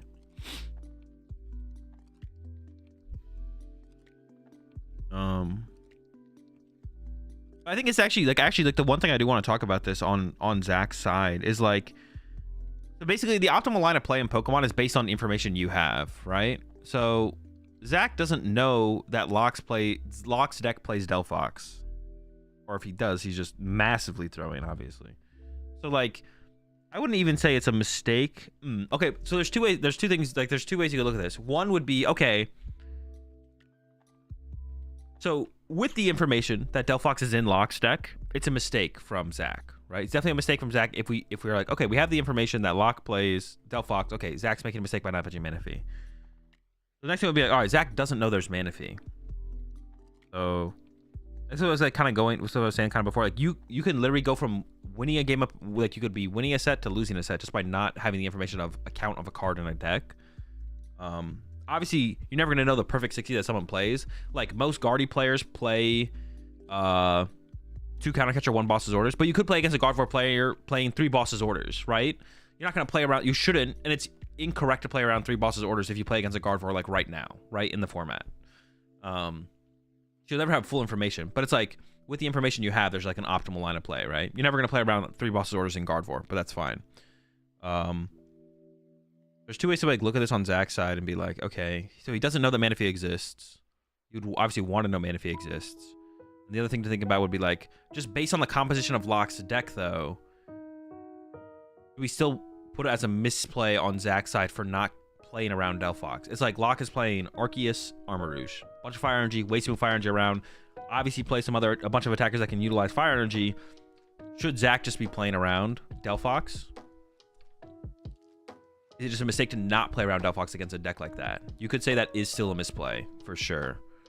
Even if Zach doesn't know for sure the deck does or doesn't play Delphox, should you still just play around Delphox based on that information? And that's like another skill that... This is why the best players in the game are the best players in the game. It's like another skill the best players in the game apply to scenarios. It's like, I don't fully know what their 60 is, but based on the information I have, I can start to make assumptions, right? So just because you don't know for sure that Arceus Armarouge plays Delphox, let's say at a 70% rate, you could still look at that and be like, Delphox seems pretty reasonable in there. I'm gonna play around Delphox. You know what I'm saying? That's where I would come to like, do we consider this a misplay on Zach's part for not knowing that it exists in the deck? Because like I said, the optimal line of play is based on the information you have, and Zach very much obviously does not have the information that Delphox exists in Arceus Armarouge, but will we still call it a mistake? Because looking at the composition of Locke's deck, you should be able to be like, oh, there's probably a Delphox in there, you know? That's why Raikou was so much stronger on lower tables. In what deck, specifically? Oh, wait, are you talking about in, like, Lugia? Also, Delphox could beat on the spot. Too risky to not play around it, even if he's not sure. That's actually, I don't actually think that's actually not the correct way to think about it. Just because you could lose to something doesn't mean you should play around something. I actually think that's incorrect. Just because you could lose to something doesn't mean you should play around something. So it's like, yeah, you don't want to play around everything, because you want to make like a judgment call on whether or not you think they have it. Because benching Manaphy means you lose a bench space. So Zach could go from losing to Delphox to now losing because he can't bench Manaphy, or Luminion, I'm sorry. He could be benching the Manaphy against everything aggressively just because they could play a snipe Pokemon, but then loses the game because he can't set up B-Barrel in the mid-game, or bench Luminion to get a supporter in the mid-game. And now he loses just because of bench space loss. So it's not as simple as, oh, I could lose to this card, I should play around card. It's, do I think they play this card? And am I sure enough that I think they play this card? Like, where do I fall on, like, the percentages? Like, That can be like a slight factor to it, is be like, well, I do just auto lose to this card if they have it here, but that shouldn't be the only. It shouldn't just be, oh, I lose to this scenario, therefore play around scenario. It should be like, how likely do I think the scenario is? First, what is the risk of the scenario happening as well? Like, you could like add that to the equation, but it shouldn't just be like, because you lose to the scenario you have to play around the scenario basically.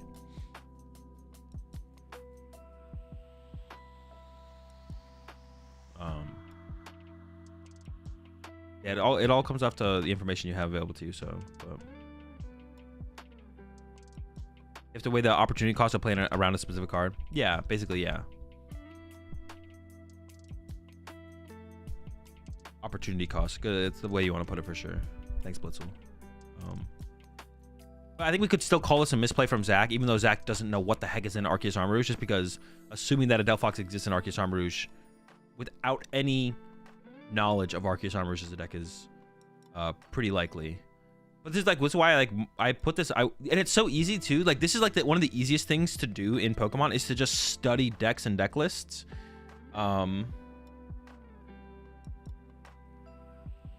Yeah, one of the easiest things to do in Pokemon is to just study deck lists. Like, all you have to do is like look at deck lists from online tournaments, and more importantly, just like after a major tournament happens, just go look at deck lists. Like, you can take like a 30 minutes to an hour, just go look at deck lists. The information is so valuable to when you sit down and play a game of Pokemon.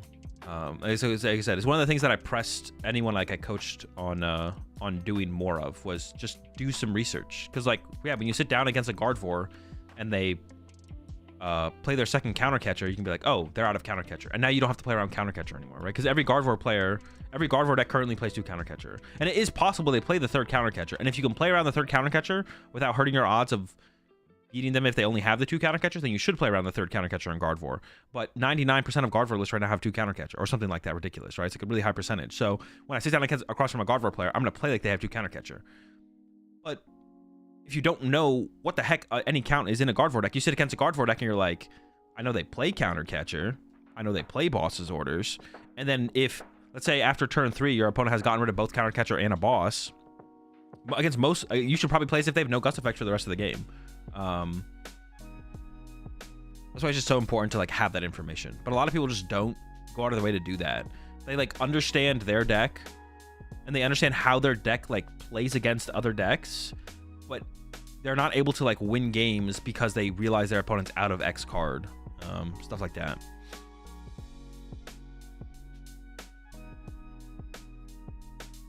And you just like will win. This does lead to winning more games, because if when you're against Gardevoir and you're like, oh, you're out of gust effects, you play completely differently than if they have a gust effect left, right? I'm not saying it's not a misplay, but we should be aware. We're a bit biased because we know there's a Delphox in the deck. Well, this situation specifically is a little bit weirder, like I mentioned, Hapto, because I said like this is like a fringe deck we're talking about here. But even then, we're trying to become just better Pokemon players. And it's like, well, if you look at a deck that has Arceus and Armarouge, I think assuming there's a Delphox in there until you confirm there's not is probably correct, you know? Like, if I played up against an Arceus Armarouge deck, even if I had no idea, well, I say this now, of course, but like if I play against an Arceus Armarouge deck, I'm probably assuming they have a Delphox in the deck, right? But I'm talking about more so the idea than this specific scenario as well, Hafto. I'm talking about more the idea of that, more than this specific scenario. The idea of what we're trying to gain before we even enter a tournament. What information are we trying to go into a tournament with to prepare ourselves best when we go up against certain decks? And ideally, you want to know like even like the fringe stuff as well, like the Arceus Armarouge. That's like that much more prepared you could be. But yeah, the big takeaway from here is just study deck lists from major tournaments, basically, or be aware of trends in the meta that are causing deck lists to change from like certain counts to other counts. Like all of a sudden, if every Gardevoir deck, like currently Gardevoirs play 1 boss, 2 counter catcher, but if tomorrow Gardevoir lists play 0 counter catcher, 4 boss, you want to be aware of that. Like if 90% of, let's say 90% of Guardi decks right now play 2 counter catcher, 1 boss, and then tomorrow 90% of Gardevoir decks play 4 boss, no counter catcher, you want to be aware of that shift. So then if you play against a Gardevoir deck in a tournament 3 days from now, you're like, okay, they probably have 4 boss. All right. Let's play some Roaring Moon. But I need to run and grab a drink real fast, and then we'll get into it.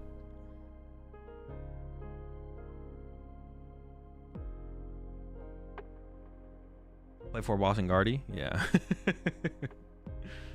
What resources would you recommend to learn about those shifts, online tourney results? Online tourney results, just generally like what people are saying is best in decks. Like, I guess like the term I would use for that is just like being plugged into the community. Like if you're just like plugged into the community on like socials and like following like tournament results as far as major tournament results and online tournament results, you should be able to pick up on most major trends for top decks. So if you're just like plugged into the community in that way, then you should be able to pretty easily follow along with the major trends for the major top decks, for sure.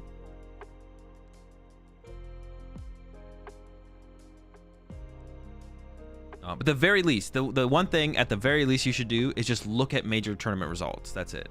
Any major tournament that happens, I would say, I guess like the one thing is I feel like the major tournament results, I don't want to say like they get disrespected, but people just care about them less for sure. Is like people care about what happens in Japan and major tournaments in TPCI. TPCI region major tournament results and Japan. Other results outside of that though, to be honest, people don't care about as much and don't impact the meta as much. Yeah. The regions are just like less established, and there still could be cool things happening there, so like looking at them yourselves you should do, but they're less likely to create a trend in the meta. Like what happened recently, like the Indonesia championships happened the same week, or no, the week before NAIC, but I bet had very little of any impact. Oh, this was in a different format though. But yeah, something like the Indonesia championships is gonna have way less, like a 10-to-1 difference of impact compared to something like NAIC or the Japan championships or something like that. It's just like those regions are just not, the way they impact the general player base, it just isn't as high. So the trends you should pay attention to are TPCI region majors and then Japan majors, and then everything else outside of that I would say you should look at yourself, but are way less likely to have an influence on the broader meta for sure. Finals yesterday was crazy. Blocklax was absolutely stomped. Game 3 versus Lost Zone. So Lost Zone won in Taiwan. Yo, what's up, Sweeney? Yeah, give me a second, chat. I'll be right back. I'm gonna get some water, and then we'll jump into some Roaring Moon action.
No, block lack stomped. Oh, stomped the.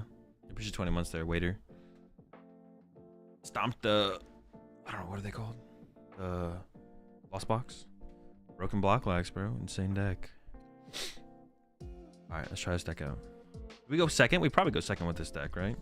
I'd imagine. Why would we want to go first? I mean, I guess there's some matches where we probably go first. But we just want him to have like a not established setup by the time we take our first attack, right?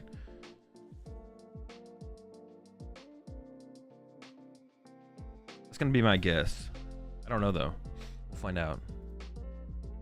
Trial and error.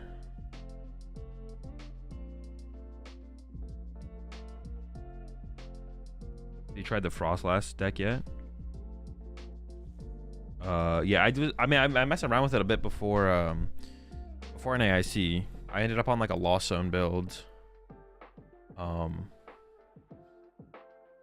With like, I guess I want to call it a Lost Zone build. I just had like Colruses and Vacuums and Crams. Yeah, so like kind of a Lost Zone build. But not like a full Lost Zone build. It was pretty good. Yeesh, this hand kind of sucks. Well, hold on. Oh, stuff could save us. We're literally just a squawkabilly away. Potentially. We'll see. We'll see what Gamer's playing here as well. Future hands, bro? That is cringe. Come on. Future hands? Xander's list goes crazy. Yeah, we could try out Xander's list. Not today, but I'm down. Future hands is criminal, bro. What is going on here? I don't know how I feel about you playing future hands like this.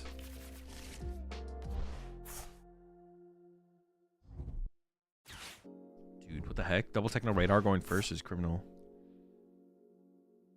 Okay, so I'm probably not gonna be able to do enough damage with Roaring Moon to actually KO this, to be honest. I would like to be able to switch card into something else here. We'll see. Yeah, I would want like a Roaring Moon knockout. Or we could like Roaring Moon Prime Catcher KO this or something, I guess. Dude, the whole squad, bro. I think I'm right on bench is interesting. I don't know how I feel about that. Doesn't seem correct. Alright. We need something here or we just lose. Alright. I guess we don't just lose, but it's not looking good. Do I just lose? 120? No.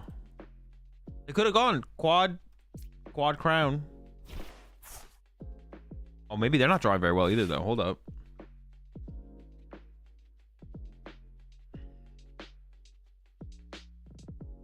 This is quite a showdown here.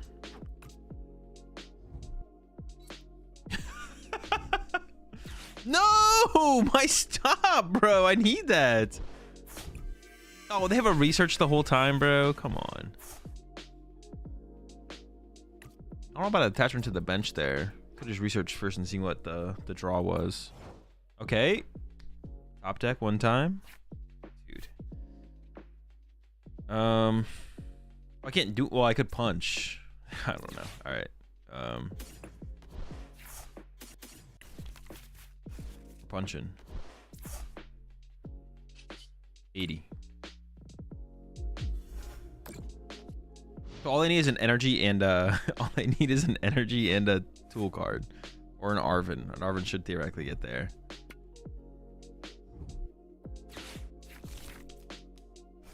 All right. All right. So bad. This is not the start we were looking for in this one for sure.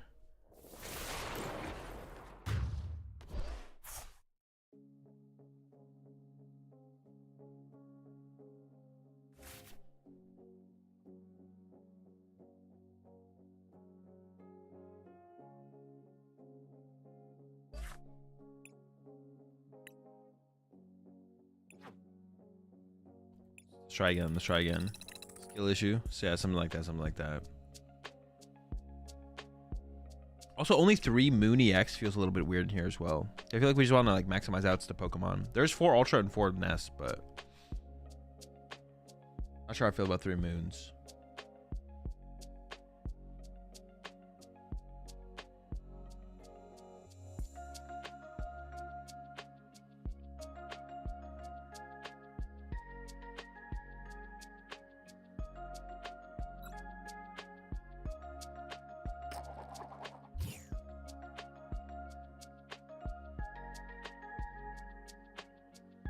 We both have bad decks. Good luck in your next game. GG's, we both have bad decks.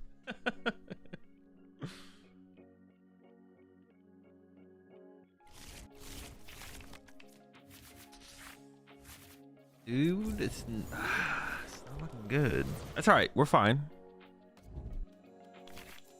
You're trying to farm Guardian Lost Zones. Okay, this is like, once again, I guess we're still living off Pokestop currently. Yeah, currently living off Pokestop. Okay, they gave us a Mezagoza. I can get the Squawk. And they hit Tails. Let's go.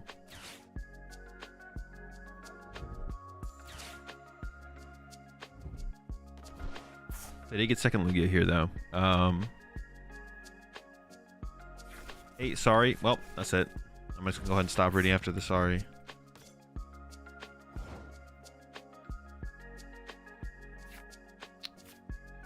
All right, so this first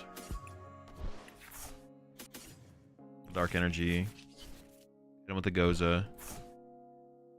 For I mean, if we get heads, we get Squawk, but I think every time. All right, so Billy's in there. We're going Billy. I think we should get C cards here. And then place with Pokestop. I am going to use a Pokestop because if I get a Nest Ball or a Ultra Ball or triple trekking shoes, I guess. What? Dude. What? Just in a row? All four on top, bro? Are you kidding? What is this? That's insane.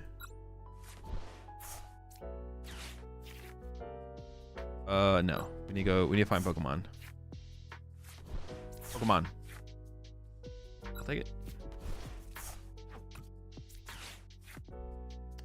I will take it. Okay. I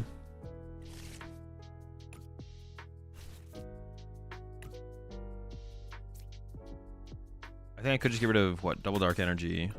Yeah, this works. This works. Another Moon. Dude, what a interesting sequence that was. Definitely interesting. That is for sure. One way to put that, I guess.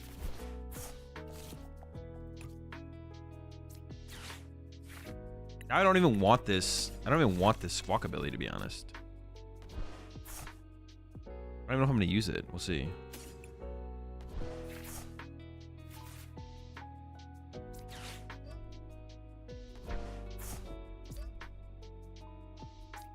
I think I will use it here. I think I'm still going to use it here. Dark Patch. I just don't use the Super Rod.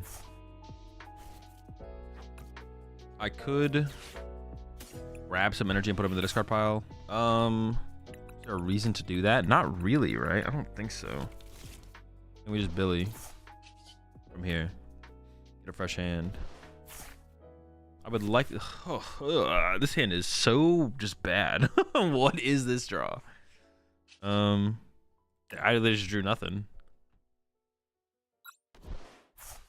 We're in a pretty good spot. They can't even KO this, right? I don't even think they can KO this. But yeah, that was a really bad draw. Like no options. Okay, there we go. Some stuff.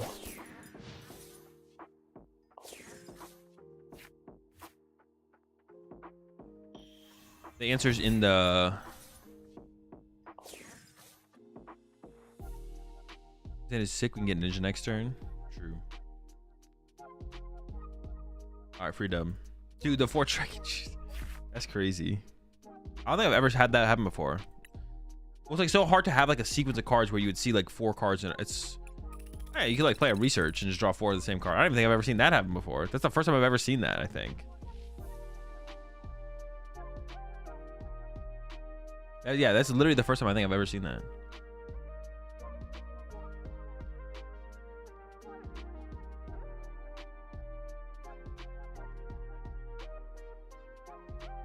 What's about the upcoming Noctowl? I have not thought about any of the new cards. Maybe I should just say I don't care about any of the new cards right now. That's a good better response. What about I get DQ'd from the ladder for that deck stack? Chill. That was kind of an... That's actually like... That is maybe the most valuable Pokestop I've ever had. Well, that's not true. But it does let me see like at minimum 6 cards, right? Or at maximum I could see 6 cards if I want to. It's a pretty good value Pokestop. That's all I'm trying to say. That's all I'm trying to say. Do I ever open the bundle here? I think it's still best to open the Roaring Moon, right? I'm actually not 100% convinced of that. I'm actually not sure about that. Not sure. Alright, we're gonna try to knock out this Ogre Pawn. Let's see.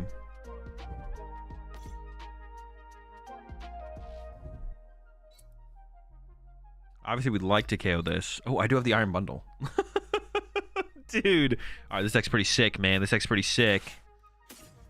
Maybe I should have, like, kept Dark Energy in the deck to try and discard them. I'm not sure about that, actually.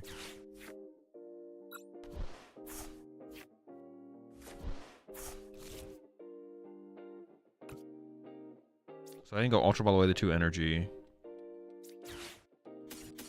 Grab another Roaring Moon.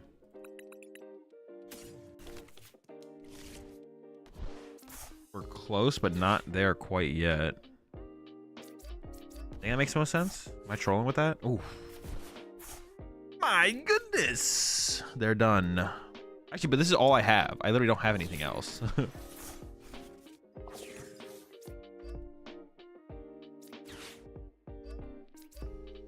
Try Dark Patch here. That's it. We'll take it. That's a concede. Back-to-back Lugia concedes. Let's go. I'm down.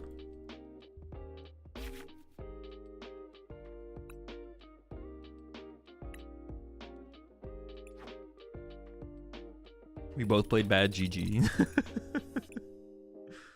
Attach. Oh, I don't have any Pokemon tool. I don't evolve any Pokemon. I'm not gonna actually get my things today.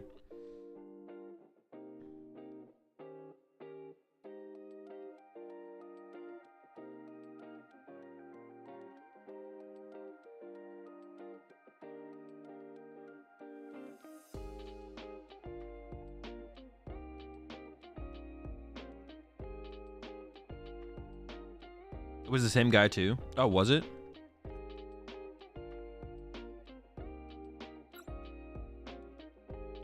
You wait until all battle pass tiers are filled before collecting?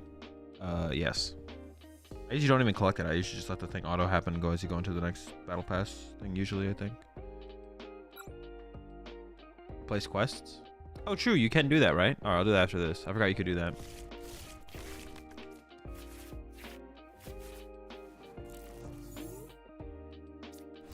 Hoping this still seems correct, right? Because I could Dark Patch it on the bench, but yeah, it seems correct to like just open with it.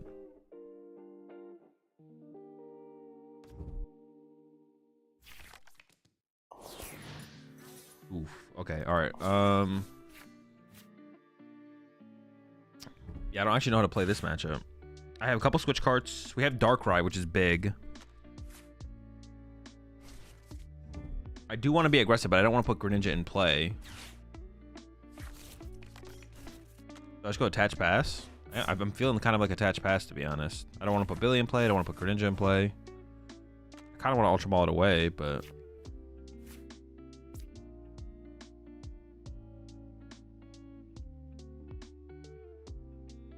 could hit the Pokestop. What's in this list again? Oh boy, oh boy, oh boy. I mean, giving them Pokestop's not that bad. I could just put it in play and hit it myself. I used to go attach pass. I mean, I'm attach for sure. And then I could use the Pokestop. Or I could Ultra Ball away the Greninja plus the Pokestop. I probably want to keep the Pokestop. I think it's pass. I don't know. Like, now I can get Erica's Invitation, though. I don't know if they get like an early... If they get like an early Erica's, that's probably pretty bad. Yep. An early Erica's is pretty bad. I maybe should just Ultra Balled it away, to be honest. I have 2 switch cards, Prime Catcher, and Darkrai. Is that enough? Is that going to be enough? I don't know if that's enough. If they Eeried you too? True, I probably should have just been more aggressive in general, right? Because yeah, even getting Eeried there is pretty bad.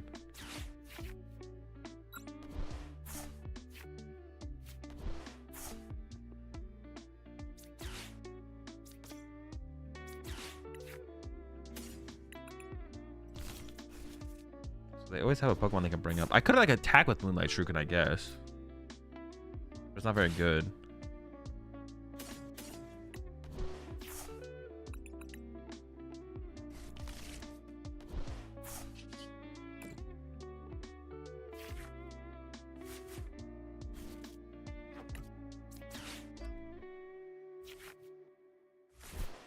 Okay, I did get the knockout. I think I should probably just hit this. Sure. Fine. I guess I don't really want to mill stadiums. Yeah, I guess I should just play Trek and Shoes.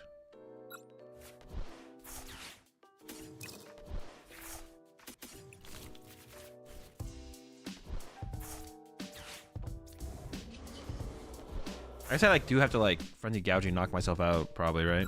At some points. We'll see how this goes. I do want to go after the Rotom sooner than later. But yeah, I should have Ultra Balled away my Greninja there for sure. That was definitely a mistake on my end. Oh, I guess I could boss retreat off Rotom though as well. That's the play, is I want to boss the Rotom and then retreat. I'm gonna go boss retreat off the Rotom so I can actually get value out of my boss, and then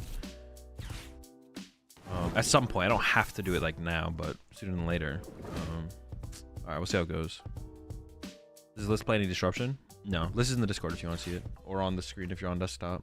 You just click on the deck, and then the deck list will pop up. Ideally, I draw bosses to knock this thing out, but I kind of don't even want to use Pokestop, to be honest. There's like stuff that I want, but I'm not sure. There's a Palpad in the deck, I guess. Maybe it's not that bad to be hitting the Pokestop. Yeah, maybe. No, we should conceal cards first, though, right? I think.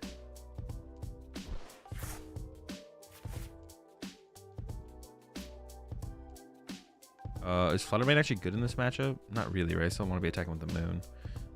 I could Nest Ball, but if they like Erica's Invitation, this...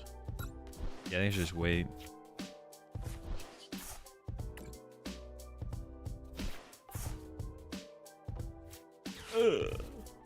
There's my Luminion. No Luminion for boss. Oh, Luminion for boss would have been a fine play here, to be honest.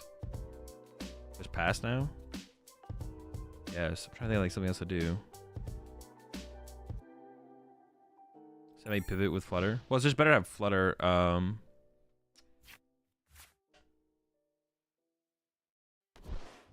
to have Flutter and play than not, right? Okay, this is fine. Wait, they're using Force Shield right now? What are they going for?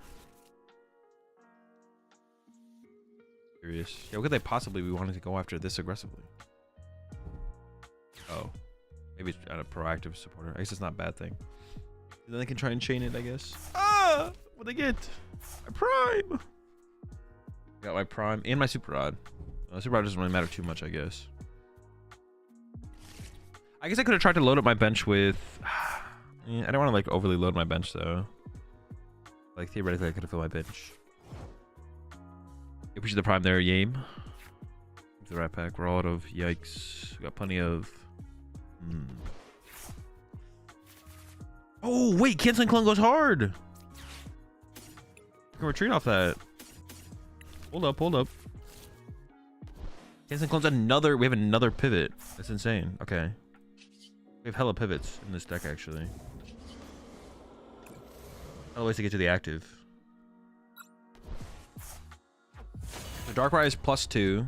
Switch cards or Prime Catcher switch card. I still want boss though. I still want to be able to go boss the Rotom retreat. But I haven't drawn into it yet. Have not drawn into it yet. Alright.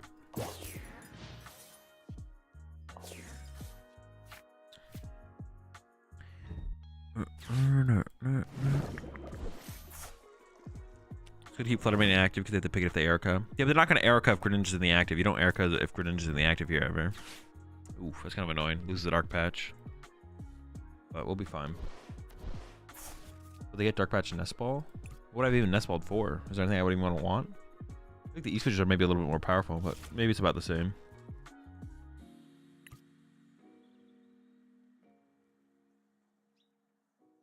Top deck boss is definitely like the best top deck here. I don't know if it's in the deck or not, but yeah, but boss care Rotom here is pretty good.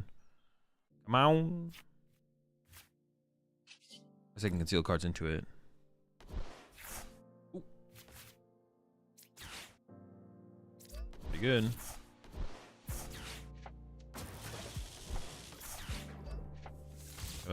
Probably the Dark Energy. I actually don't even know which one's better to get rid of here.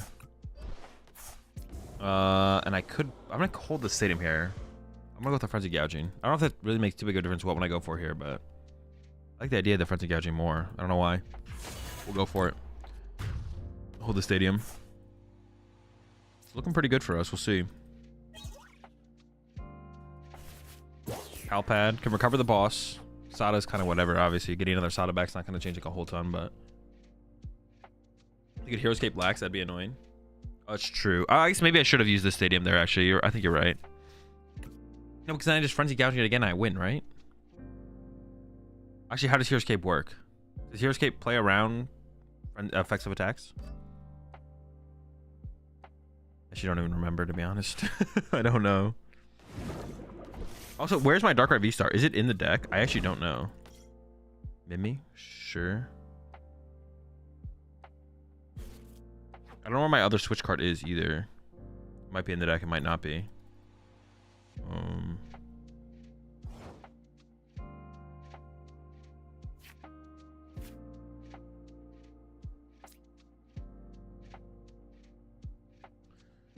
How do I want to approach this?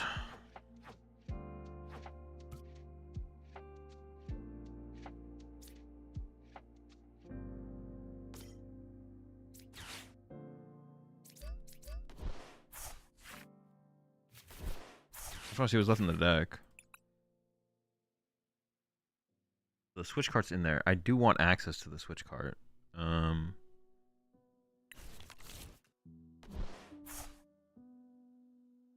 I guess because I know the Switch card's in there, though. Did I need this thing set up?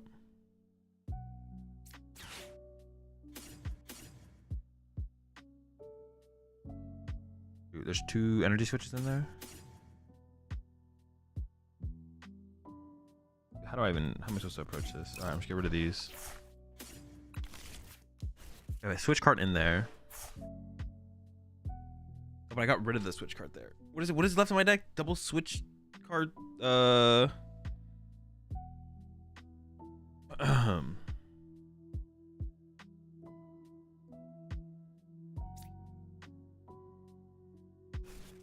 could just go get like what? Canceling Cologne Switch card, right? I can't retreat this now because I got rid of my thing. All right, hit the Pokestop first. Okay.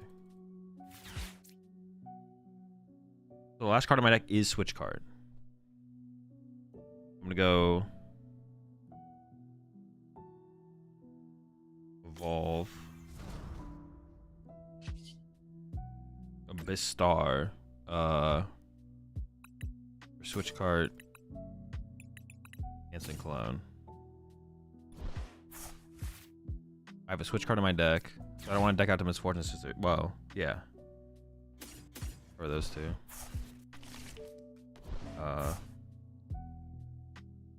Play the Switch card, right? I think so. And then Calamity Storm. Okay. I think this is correct. I think we're fine. Sure.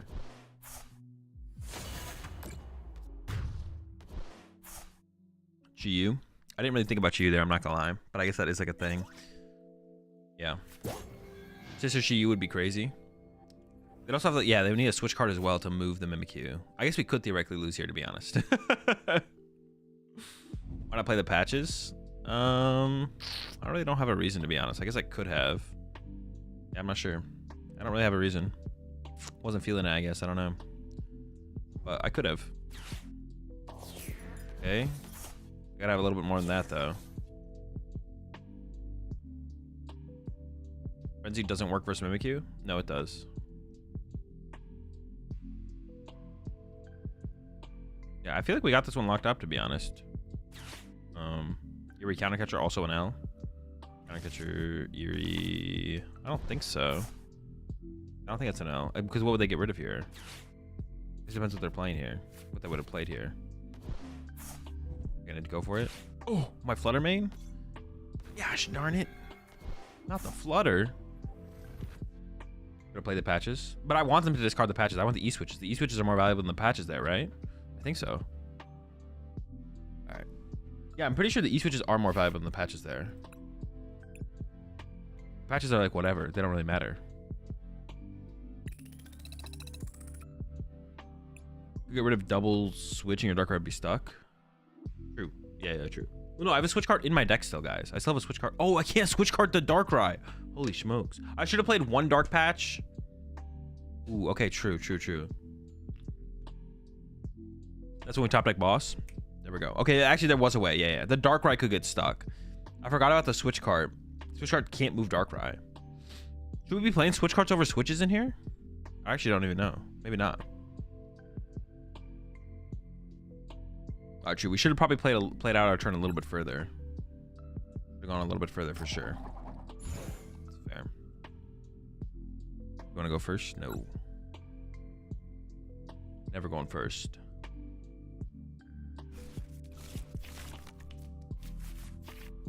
Is this the Moonless from the Japan Championships? Yes.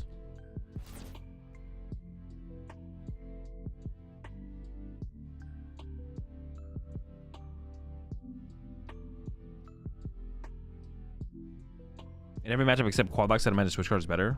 I don't know if that's true. When does healing 30 damage ever matter? Against Lost Box, I guess, maybe. That's it. That's probably such a bad matchup, it doesn't matter what we play. Well, we have the Fluttermane, I guess. We can like slow him down with Fluttermane. Maybe it's not 100% true. That's a matchup where you probably want to go first to push Fluttermane turn 1. It's Monkey Dory. I mean, does it matter? Against what matchup though? Guardy? Doesn't Guardy just like destroy us? Like, we can't beat Guardy, right? I doubt we beat Guardy ever. Yeah, I don't think it's possible to beat Gardevoir. It's impossible. S plus a Lost Vacuum would be a nice addition considering the control in some other matchups. I mean, what situations? That seems like terrible inclusions, to be honest. Yeah, we got that initial 2-prize knockout.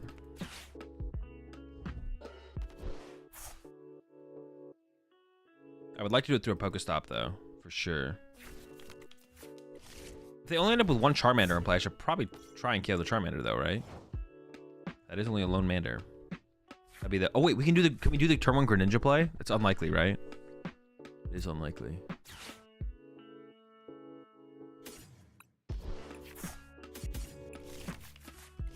So I do want... I mean, I would have liked to have discarded an energy. I do want that, though.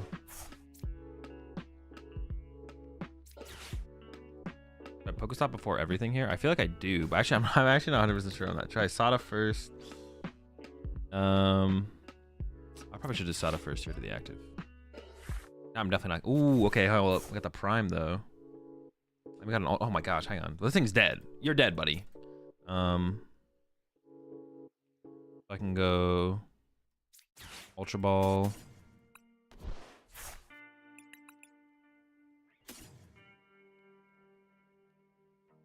Get Greninja. Bench. Dark Patch. Patch. Nest Ball. Probably just Billy. Just draw a bunch. I could go with the... Nah, we're just going to draw a bunch with Billy. I get Iona. It doesn't really do a whole ton though, right?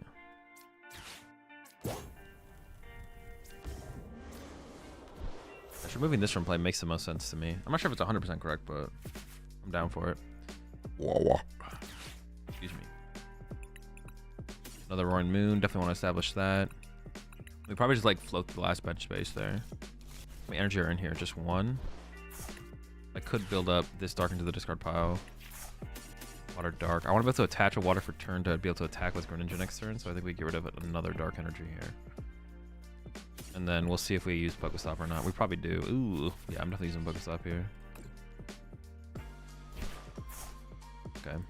Could play the Dragon Choose, could just hold it. There's no reason to play it right now I can think of, so I think I do just hold it. It would have been nice to get the Darkrai on the bench here. We have access to be able to get into Luminion though, which is nice as well. Alright, just punch him. What advice would you tell me? It's time to... no, I'm not going to say that. I'm playing Guardy, but with the recent NAIC results, I guess I'll be playing Guardy Mirror a lot. Plus, Best of 1 is the only thing to play at locals. I'm afraid of ties and poor experience playing overall. Just don't play Guardy then. It sounds like you're like, I'm going to be miserable if I play Guardy. What help? And just don't play Gardevoir then. What? Or, like, you either enjoy the process of getting better or you don't. Like, all right. So, be you. Pick up Gardevoir. And then either you enjoy the process of getting better at the game and playing Gardevoir, or you don't, in which case just don't play Gardevoir. Just put the Gardevoir deck down. Just don't play the deck. Like, yeah. Like, all right. Well, I didn't get Manaphy, so we can Greninja KO those things for sure.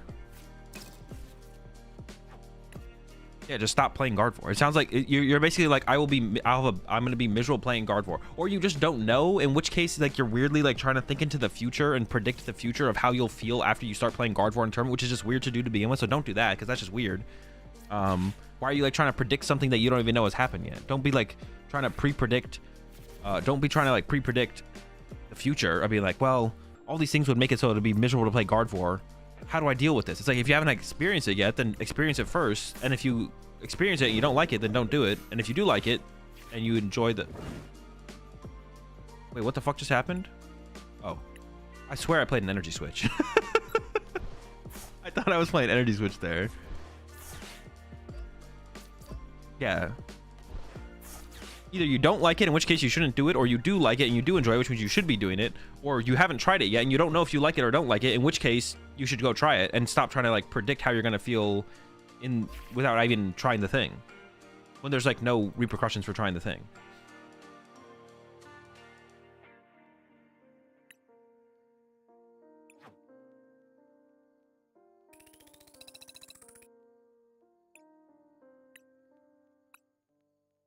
I can reset these, right? Evolve. Oh, we can evolve technically, but I don't know if I'll evolve Darkrai 4 times. Use 2 attacks from Water Pokemon. Choose to use. Don't. What is it? Instead of what? Being forced to use? Like what? I guess that actually is what that means, right? Because some abilities just happen when you put Pokemon in play. I like the deck. Been playing it since January. The thing is, I'm feeling bad playing best of 1. Then don't. If the deck is the reason you don't like playing the game, then just don't play the deck. Like, or learn how to get better at the deck so that best of 1 isn't as bad. Play faster and learn how to play the deck better playing faster. Like, but if you don't enjoy that process, just put the deck down. Yeah. But if you just don't enjoy that experience, then just don't play the deck. Just pick something else up.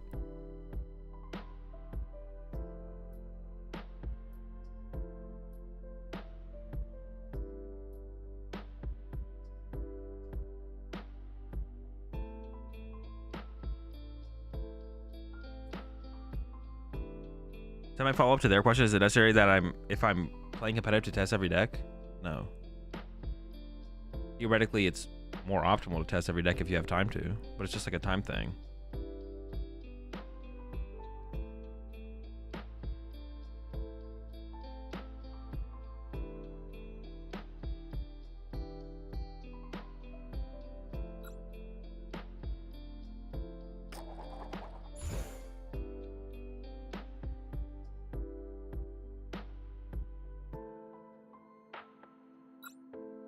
IRL are tournaments timed on chess clocks, or just a shared time limit for the whole game / both players?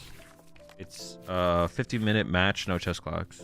50 minutes time to play the match, no chess clocks.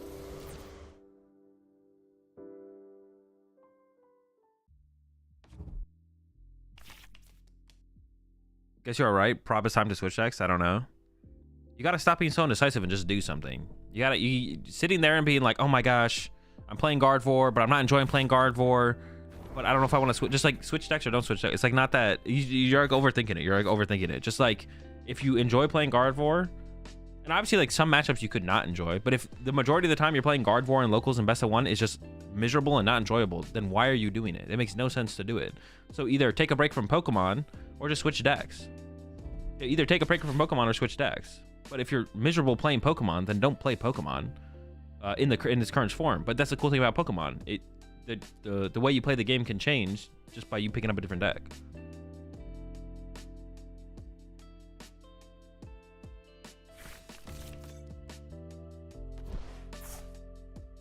Here comes the chess clocks again? Bro, they're always coming back, bro. Just when you think you got them clocked, they make their way back. Wait, this Klefki's gonna body me. Retreat it to the Tazagiri one time. Damn. Oh. That's not even that good though. So what do I can't do anything. I can't Squawkabilly.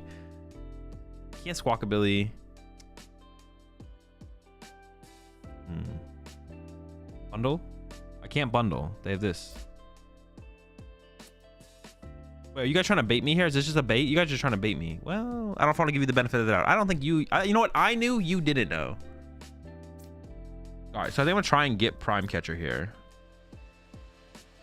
Nah, I knew. Y'all didn't know. I'm not giving y'all the benefit of the doubt on this one. All right, I'm going to try and get Prime Catcher here. And if I fail the Prime Catcher, then I'll boss. I guess no, to be honest. I don't have a way to use it, so... Man, I drew into a way to use it. What the heck?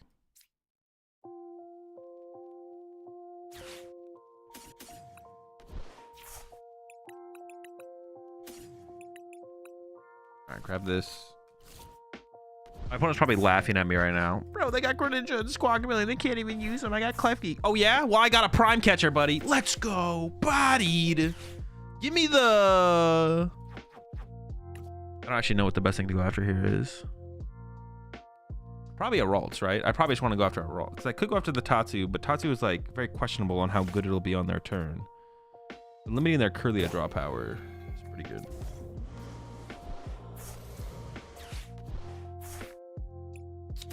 Darkrai, oh, we prize the V-Star. I am drawing a prize this turn. I like the idea of the Darkrai V.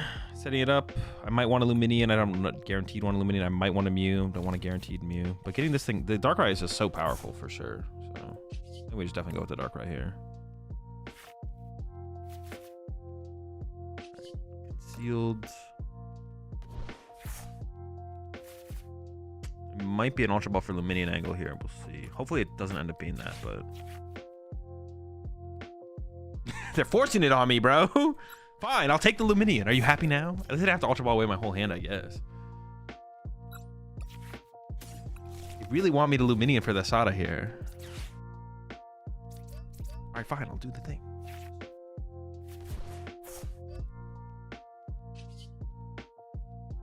Punch. Alright, this is a good start. Wait, we play Greninja. I like that realization right there. We play Greninja. We can just like be bopping. Wait, this matchup actually might not be that bad. I forgot about Greninja. We definitely did not have access to a Greninja play this turn though. So I didn't like mess that up or anything, but... Whoa, we got Darkrai V-Star too. That's pretty dope. I can lead you some pretty big plays. And they're playing the Tatsugiri build, so they probably don't... It might be like the Kato build with like no mana fee.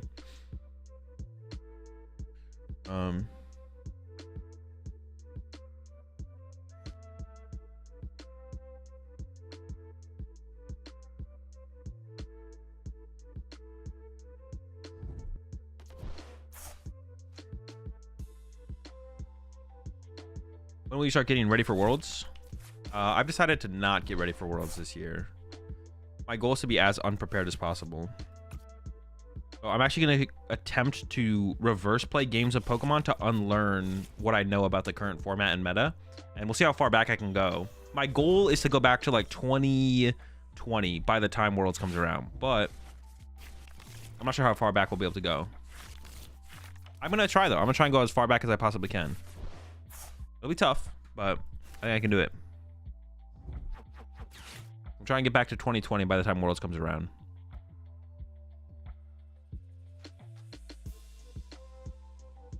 Is it worth making space for a second Darkrai line? Nope, I don't think so. 1-1 seems fine. This counts as choosing to use an ability, or were you forced? Wait, for which? Oh, for the Luminion? Yeah, to be honest, that felt kind of forced. I kind of felt like I was forced to use Luminion. That is like that's like the gray area with the quest there. It's like I kind of felt like I was forced to use Luminion there. I feel like I did not really have a choice there.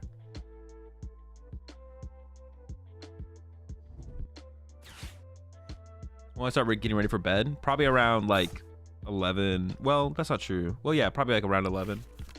11ish is when I usually get ready for bed. I usually like, yeah, around 11. So you're playing ADP for Worlds? Possibly, yeah, it could happen. Does it mean you'll pile shuffle between games? No, I haven't done that in a long, long time, bro. What the heck? Why are you coming at me with that? That's a weird allegation to throw at me, to be honest. Alright, this hand obviously sucks. I can choose? No, I don't think so. By Moon. Could KO their only Kirlia. Ultra Ball for Darkrai. And then recover Prime. I think I'm gonna hit the stop here. I know the Darkrai's on the bottom of the deck, so I'm not worried about like milling it. So Ultra Ball away. Which in Pokestop probably. Darkrai. What do I even recover here? Prime Catcher. Is it just a trekking shoes, honestly? I would have got maybe a Vessel, honestly, if there's a Vessel in here, but there's not. Definitely Prime. Yeah, I'm literally just, I'm kind of blanking on what else I even want here. Probably a trekking shoes, because like my hand just sucks. Which is like wild. That's like a wild thing to grab there, I guess. I don't know. Alpad. I don't mind grabbing a... I haven't played a supporter yet, right? I haven't. Listen. I swear, it's not what you think. Okay, I'm not... I swear I'm not stacking. They'll come for me. And when they do... I gotta keep my Prime now, too.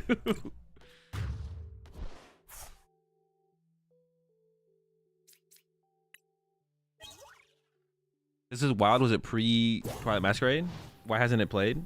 Why wasn't it played? No, this is Twilight Masquerade. This is this got top 8 at the Japan Championships.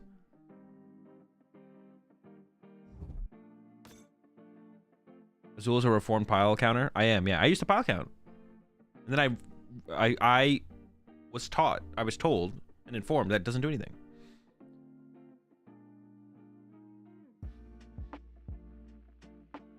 Anyone have advice for good decks to use in the online TCG for new players? Right now, I've been playing the Charizard Expedia deck. I mean, that's pretty good. Keen to try something else as a new player. Just whatever deck looks interesting. I think that's the best way to tackle the Pokemon TCG. It's like just play a deck that looks cool and interesting to you. For whatever reason, it just doesn't really matter. Whether it be challenging or the fact that you just like the way that the deck looks like it operates or does operate. Yeah, just pick up a deck that looks cool and interesting to you. And if you don't know where to start, just start with the best deck. That's always a good place to start as well. Just play the good decks. So like Guardian, Lost Box, or something like that. Just be like, well, I don't really know what to play. It's like, all right, just pick up Guardy, start playing Guardy. I don't know. There probably is like a correct like funnel or route to go down. That's like a little bit more better. I don't even know how to like say that, but like that is like a little bit more constructive, like a little bit more proper of a route that you should be taking, like that you can kind of build on getting better in the game, like starting with like a certain level of a deck and then play the next level and level, whatever, like kind of level up. But I haven't really like ever thought too hard about that in the Pokemon TCG before, to be honest. So I don't even know what that would look like, but I could see that being like reasonable. All right, let's go. As a reformed pile counter, how do I deal with a friend who pile shuffles? Do I have to have an intervention? It's been going on for 3 years. Is your question being actually kind of serious? Or you're just memeing?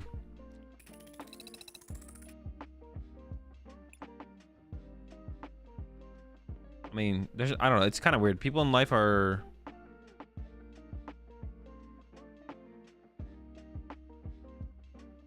It's like hard to argue against too. Like I feel like people... There's two things that like drive people's beliefs in life. It's like one is anecdotal evidence, and the second one is like fully giving into like science and facts and logic, where it's like you're like, I mean, that's obviously, in my opinion, that's just the correct way to view life. But some people just like live life anecdotally, and those are pile counters. But you see that it's like the same thing. It's the same thing in everything in life. Everything in life, there's always like people who just like live life anecdotally. Like just like their experience is the truth.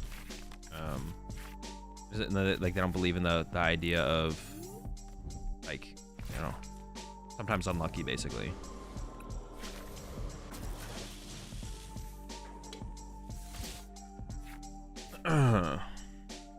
Always Flutter there? No, I don't think so. Fluttermane seems like a pretty a mid Pokemon most often. It would have been pretty good here, though. Would have stopped that Rotom draw, potentially.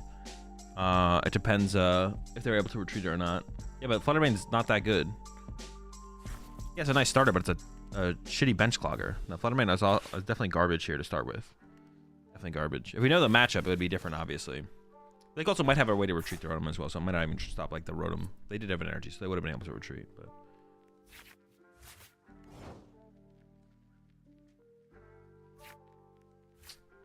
Okay. Ultra Ball away both energy. Thought oh. Okay, the question is, what should I grab here? There's so many good... See, this is actually where I'm like... This is... Alright, Squawkabilly's prized, so I can't get Squawkabilly.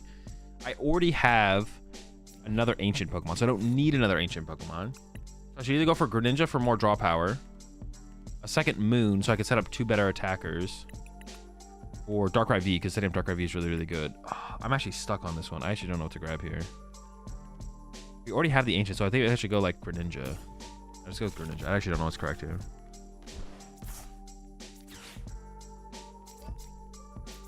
I think I would have gotten Squawkabilly if Squawkabilly was in the deck, but I need an energy here.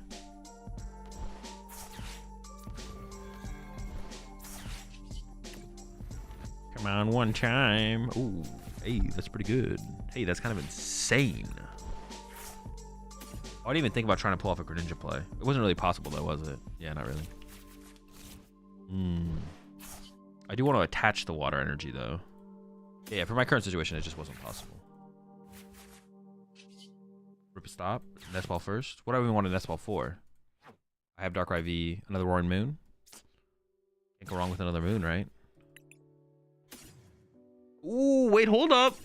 Got the young bundle. Dude, push up Pidgey. I would knock out Pidgey. Or I just take the 2 prizes on the roadie. I feel like taking the 2 prizes on the roadie is probably better, right? Probably.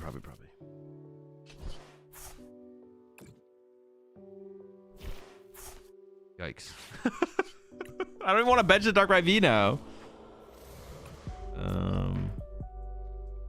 If I don't actually think I bench it now. Now I don't think I bench it. But that's fine.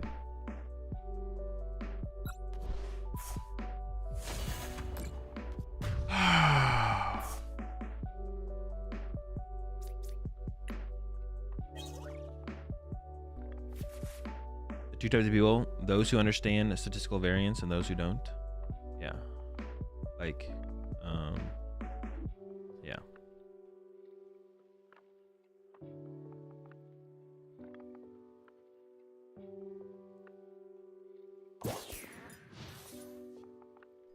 Taiwan Championships list from today? They're probably just not available, but PTCG Legends and Limitless. PTCG Legends and Limitless. If you're ever looking for results from tournaments, those are the 2 places to go.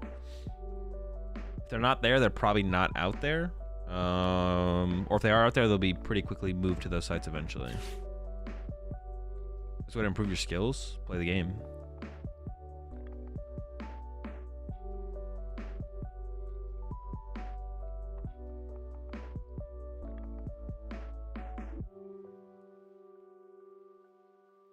You're saying there's a 50% chance I understand statistics?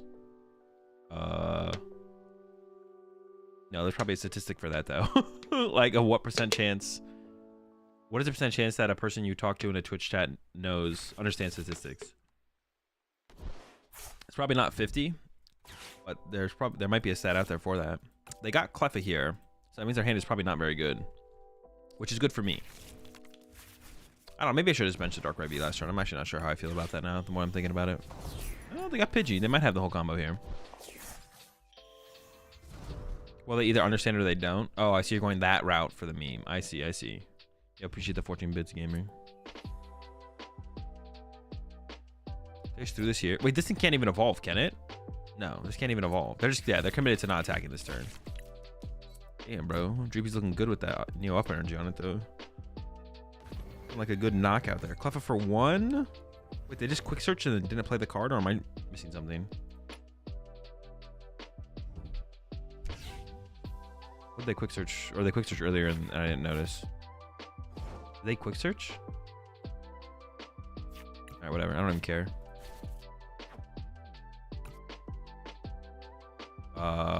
Star Wars shoes, I think. Dude, that'd be kind of dirty if we get this playoff. Yes. So Sada here. Hold up. Sada one here. I could Greninja away this, but I want to be able to attach this here. So Sada here. And go attach, E-switch, E-switch. We're close, we're close, we're close. Greninja away this, right? If I had just benched this last turn, because if I draw into the Super Rod, then I would have had to play. I'm going to get punished, man. I get punished every time. Whatever. If not, I can just kill their Pidgeot. That's still a pretty good play, right? Yeah. I conceal cards away the Dark Energy, right? That's always the play. I think so.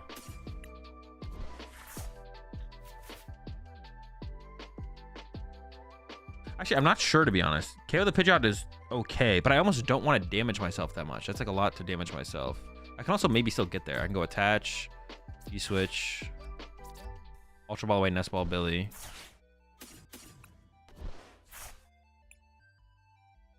Oh no, KOing the Pidgeot is always the play here, right? Because then I just win the game on the next turn. Yeah. KO Pidgeot here is always the play. Or restart to Energy Switch. My bad. Pokestop. That. Okay, never mind. Just Dark Patch here. Yeah, I mean, gouging this is still pretty good. Like, removing their Quick Search is not bad. You can't complain, you know what I'm saying? You can't complain. It would have been nice to use the Greninja play, but I'll settle for this, whatever. I didn't mess that up, did I? I don't think so, right? No.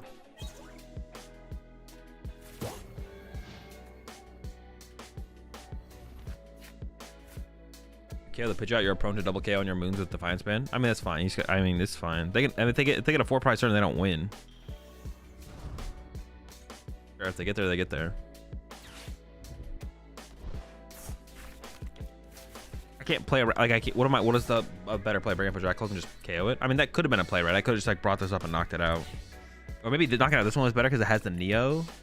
It's like Candy. Well, then they don't KO their Quick Search. Like their plays are so much more limited by KOing their Quick Search. To be honest, it's always best just take away that. I think. Only other play was hitting the E-switch. The E-switch play would have been disgusting. That's what we wanted, but he was Greninja now anyways. I'm assuming that Manaphy's gonna make its way to their bench here, but I guess it could be prize, so maybe not. Yeah, they also do need Manaphy this turn, or we are just cooking them. Have we lost a game with this deck yet? We've lost 1 or 2, right? Yeah.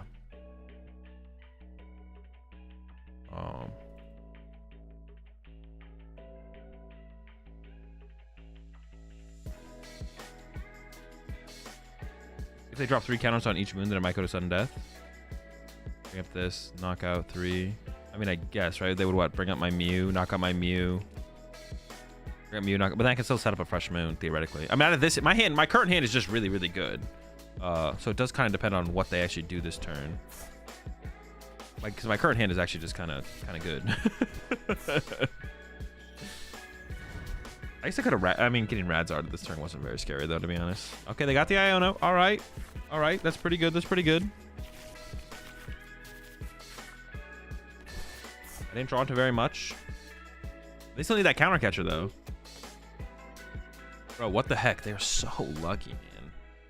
I'm just always unlucky, too. That's the worst part. It's not just about them being lucky. It's about me being unlucky. How often do you play per day on average, and what do you do? All the Pokemon TCG that I play on stream. So whatever I've streamed, whatever I stream.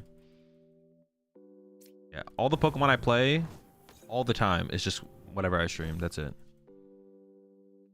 So yeah. If I don't stream, then I didn't play that day.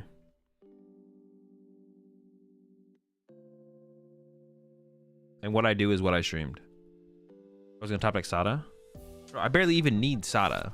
I just need an energy. I need an energy switch, a dark patch, an energy. I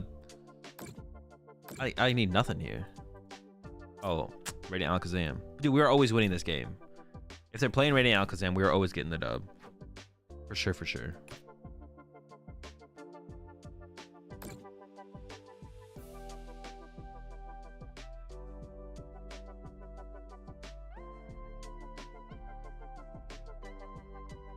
I don't even know where the damage should go here, to be honest. Do you have a playtest group? Yep. Or do you share ideas on Discord with a group? Yes and yes. I have a group that I test with, and we do have a Discord server. They should have put more here because this switch card is actually a pretty big deal here on this turn.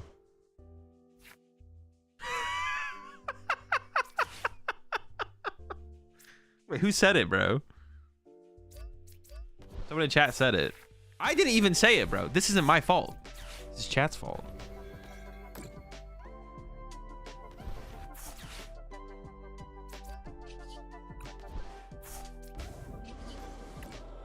That's on. That was chat. It is pretty funny. There was only one. I had one in that. I had one in the top half of the deck too, right? Because then they just like put one of my Sadas on the bottom of the deck, and I was down 2 Sada in the discard pile. That was literally the last Sada. That's the only Sada. It was one. It was one. In the top, like, I don't know, 15 cards or 16 cards or something. Broken deck.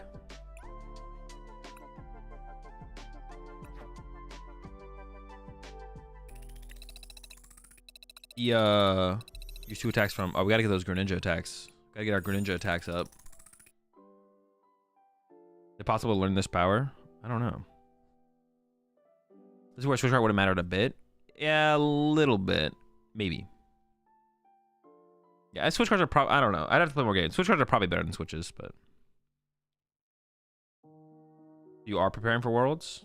Of course. Like I'm not... I'm just, like, not playing games currently. Like, prepping for Worlds by playing games. Like, anytime I think... Like, every game I play on stream theoretically leads towards some amount of preparation towards the World Championships. Every time I think about a Pokemon deck or an interaction with a Pokemon deck, like, theoretically that is, like, some amount of prep towards the World Championships.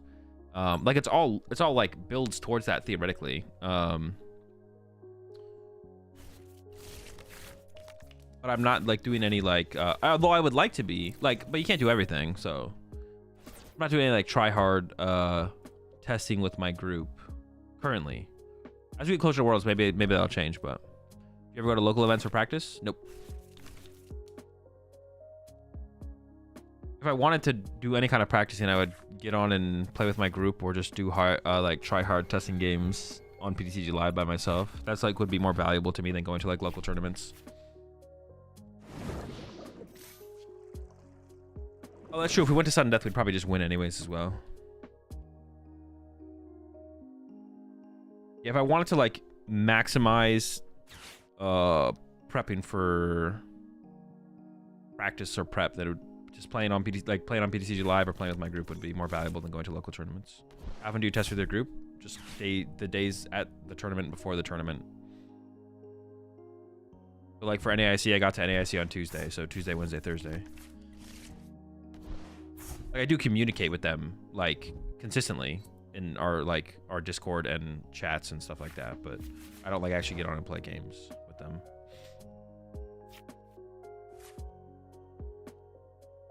I just have to rip this, right? Because I don't even want to play the... Yo, 3 pair? We're winning something. Okay. An interesting hand, because I want to be able to utilize the Dark Patch. But,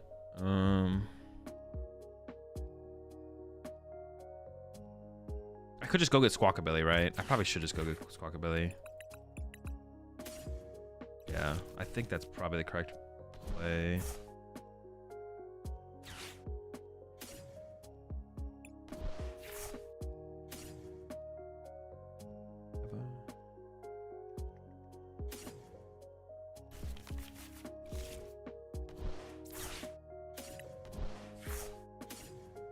Two more, right? Yeah, it's probably just best to Squawk. I could have, like, played it out actually, so I could draw, like, 1 card with Mew, I think, there, but it's not worth it. All right. The Baby Moon, or I don't want to play this actually. Go Baby Moon plus Greninja. Yeah. Oh, but then I don't have room for a potential Luminion. What do I do? What the fuck am I... Can I count? Oh, I don't have room for the Darkrai and the Luminion. Okay, that's fine. I should maybe draw with Restart first, though, actually. Okay.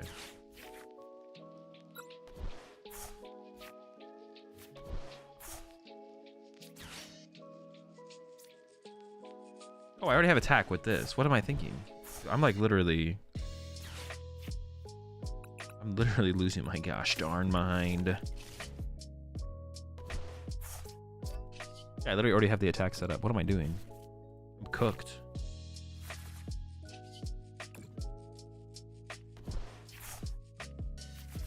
I don't mind getting a Sada there though.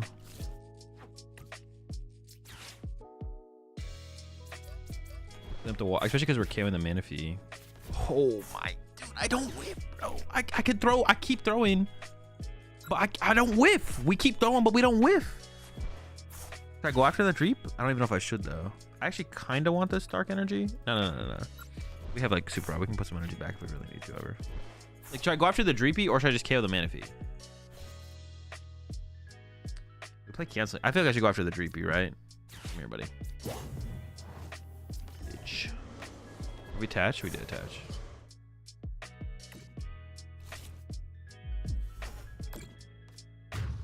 Oh, sheesh. We don't have any. Yikes.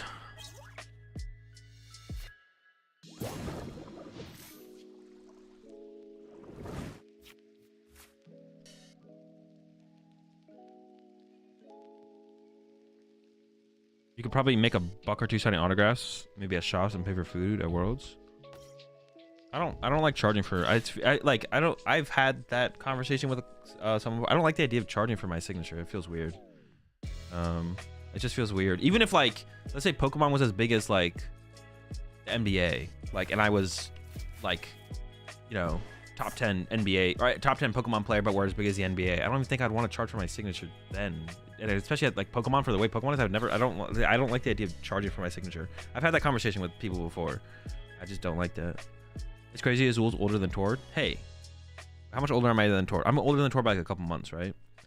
How do you predict a meta for a tournament, or do you just play what's good? Well, those, all right. I mean, the way my group works is we try and play, we do a combination of both. I don't really know how to explain how to predict a meta though, I'm not gonna lie.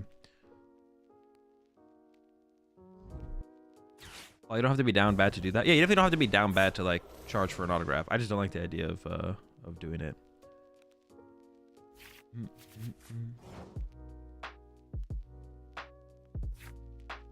All right, hold on, let me cook.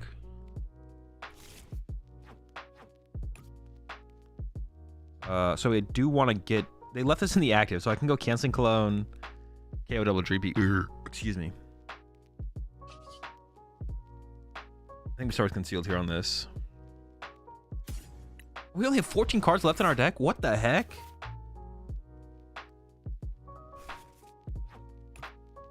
Alright, do I go into tracking shoes first, or do I go into... Shoot, what's the correct way to sequence this? Dude, I don't know the correct way to sequence this, man. It hurts my head. Alright, I think it's Sada first.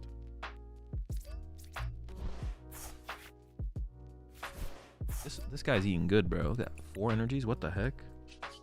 No, I think I should have stopped first, because if I mill the Darkrai, then I can shuffle it back into the deck.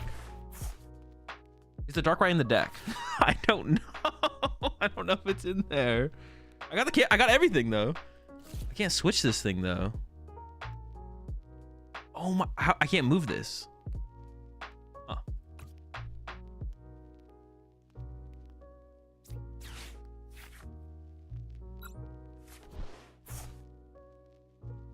I literally can't move this thing. Gosh darn it.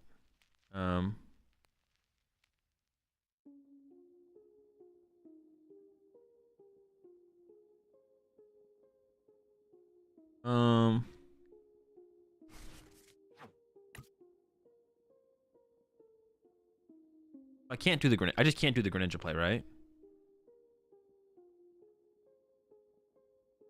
I could just go KO Rotom though, which I think I'm fine with as like our play.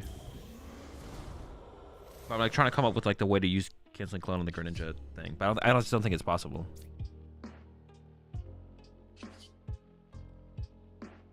Nice Harvest.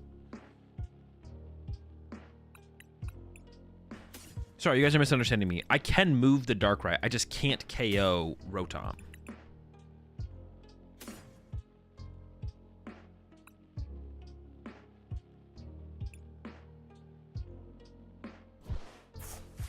I mean, I don't know what I'm saying. Don't listen to me. Don't talk to me ever again. At this point, I don't even know what I'm saying. I kind of need an energy on this at this point. What's this do? 30 for 30 plus 30.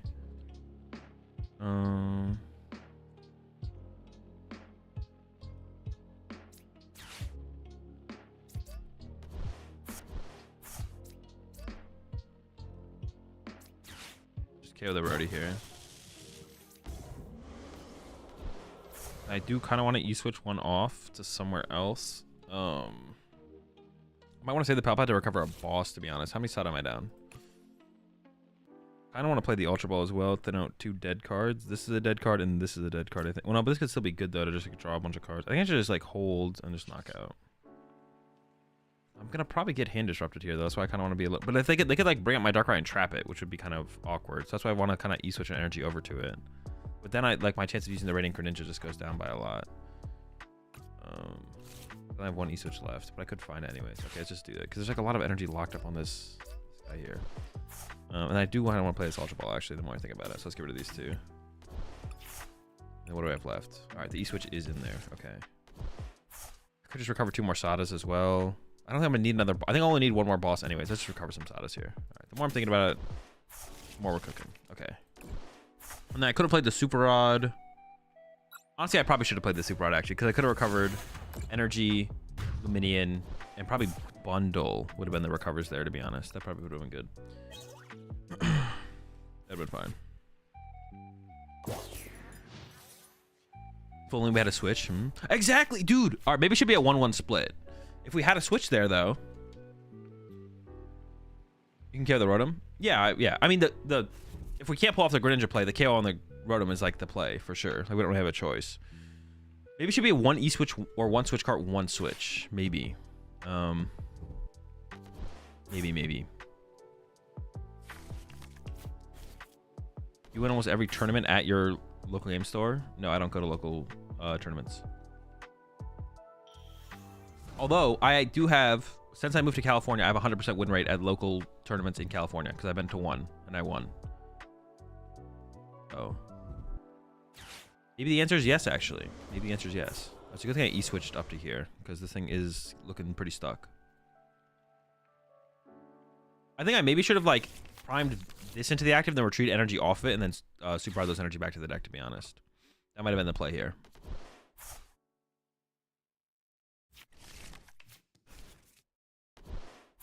I like this deck, but it completely changes with the new set. You guys are sleeping on it. Zero, the format, the set is not out yet. Wait, are you just memeing because of your sleeping on it thing? No one's sleeping on anything. The set's not out. There's nothing to be slept on. I love trapping the Darkrai. I know, what the heck? Leave my guy alone. Just keep going after my guy here. Everyone needs to wake up. No more sleeping. No one's sleeping on anything, bro. The new set isn't out. There's nothing to be slept on. You have 4 of every standard legal card. Do you organize it all? Or pay someone to organize it? I organize it. I don't pay anyone to organize it. It's not that much to organize.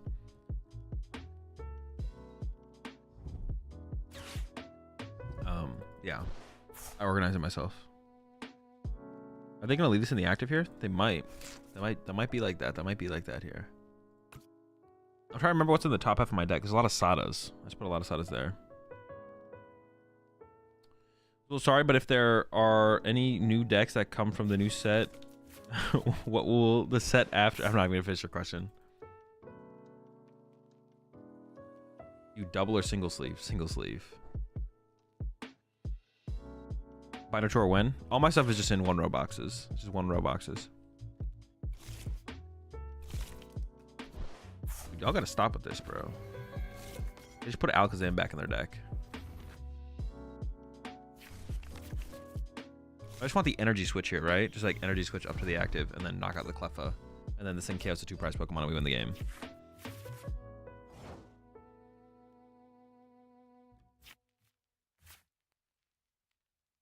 I'm almost guaranteed to draw into the E-switch here. I don't know where it really matters if it. I don't think it really matters where it goes. Wait, it's 2 colorless energy? I didn't know that. So I should go attach this here, right?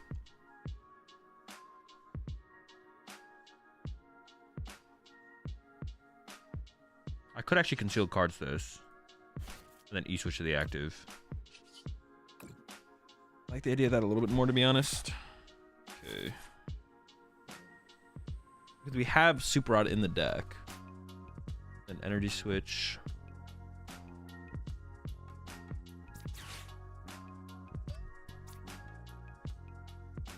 I could retreat Dark Patch here. Knock out with little guy instead. Retreat Dark Patch back to this. And I have a Super Rod in the deck, and I have 2 energy that I can Super Rod into. I could even rip the Pokestop here now at this point because I have the boss in the hand with the Sadas. I don't think there's anything else I really care about. The canceling Cologne is not going to matter anymore at this point. So I could even go as far as doing this. And then what's left? A Sada and a Super Rod. Hard to treat Dark Patch here.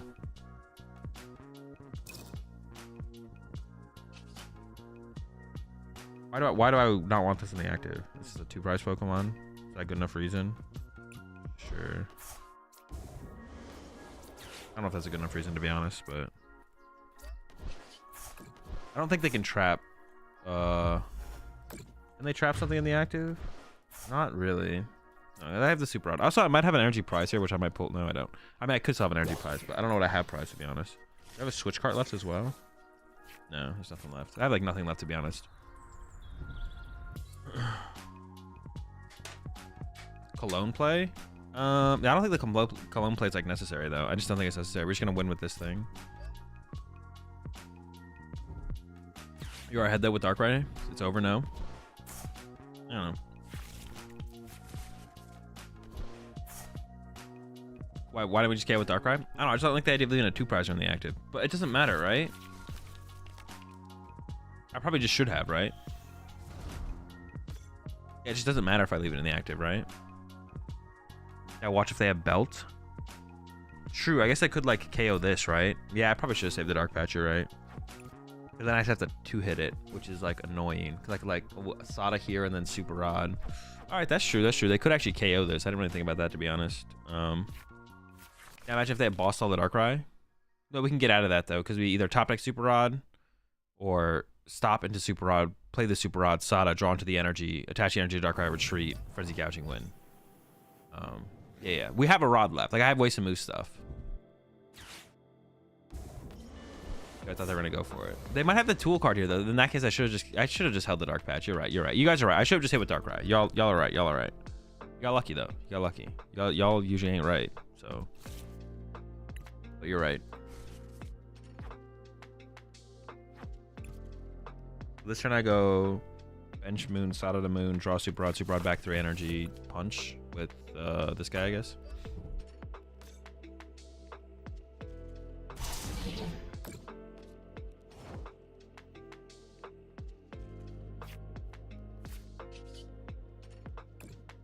I don't know.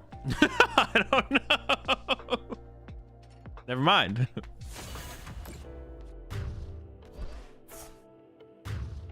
That's a dub. That's a dub. They didn't find the Defiance Band? I mean, they didn't find the Defiance Band and they clicked Jet Headbutt. Like, they maybe just didn't have the play. It's possible.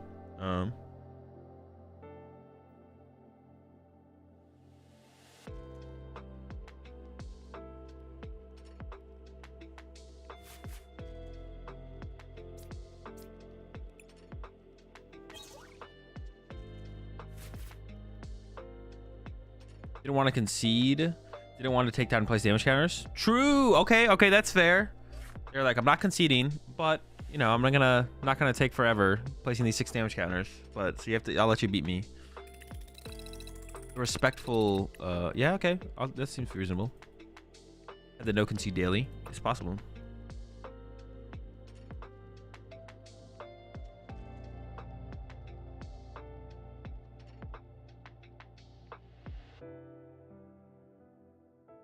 Definitely did not have a Defiance Band. It's actually, now that I've like experienced games against Dragapult a little bit more, Defiance Band is actually like really, really good in Dragapult. Like, there's a ton of situations that come up where you're like, yeah, this 30 damage matters like a lot. I didn't think it would actually come up that much, but it does come up quite a bit.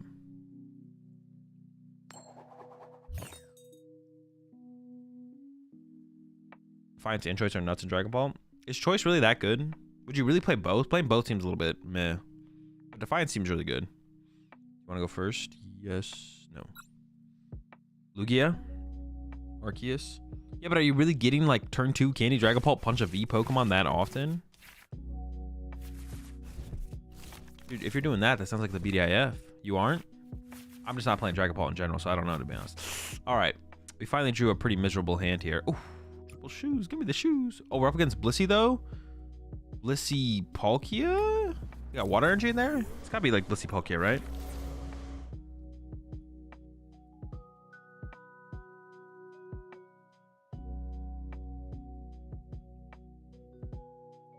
It seems like it's working great so far, but thoughts on it? It seems decent. Your Guardian matchup is probably terrible though. I haven't played against a Gardevoir yet though. Yeah, your Guardian matchup seems, well, I don't know. You have the Greninja play. Like, maybe it's not that bad, but I don't know. So you play more with the deck. The Greninja matchup seems tough though. Greninja matchup. The Guardian matchup seems tough. You do have the Greninja canceling Cologne. So you have like a way to like win the prize trade theoretically. You did beat the Guardy. I did. But I also just like spawn trapped their Curly out of the game. Like, I did beat them, but like the reason I beat them was like not because it's a fine matchup. Not because it's theoretically a fine matchup. I beat them because I just like spawn trapped their Deuterino. Yeah, cooked.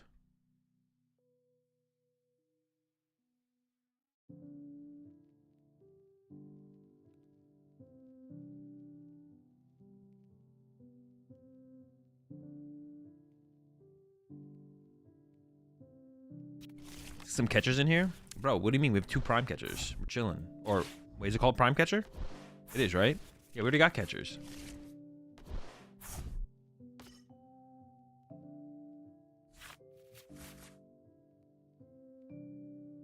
Mew. Isn't that like... I don't know what they're rocking here. That seems like a big liability in a Guardy deck. Or in a Blissey deck, excuse me. But we'll see what they got. It's like just a free 2 prize cards. Top deck? Alright. Not looking good, folks. We're in trouble. Pass. What's a Drapion for in this deck?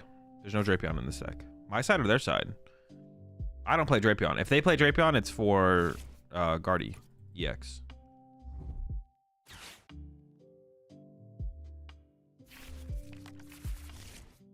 Turbo Energize. All right, they're cooking. Let them cook. Let them cook. I'm down with no turn 2 attack.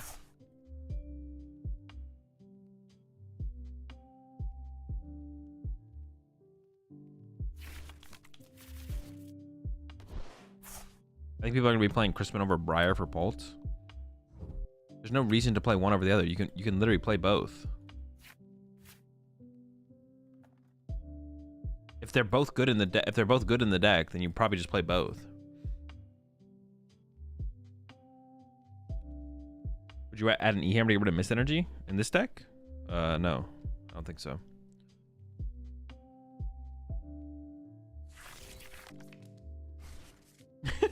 Dude, just time them out, bro. Just time them out.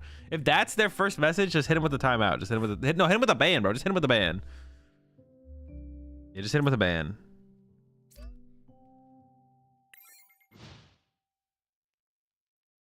Ban him.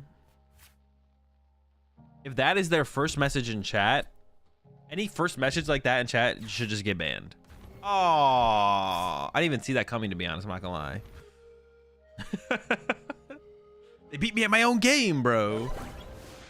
That's what I'm supposed to do. What do we get? Oh, prime catcher. You goated? Me too good. How do you win the Lugia match without E-Hammer? I don't know. I haven't played it that much. The Lugias we played against have donked their Lugia every time. But yeah, if they set up a V-Star, put a miss on it, that does sound kind of annoying, I'm not gonna lie. Go chase some chops then at that point? I don't know.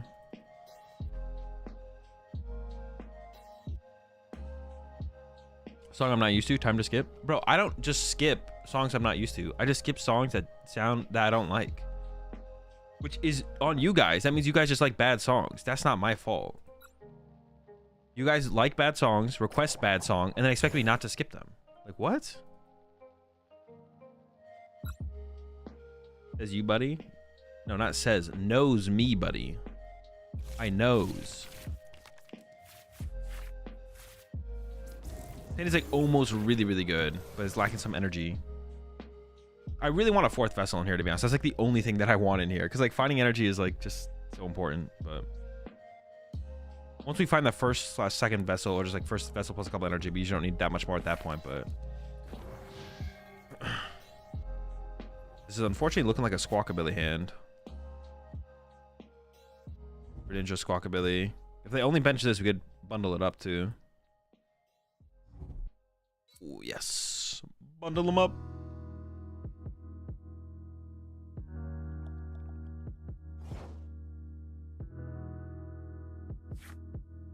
Alright.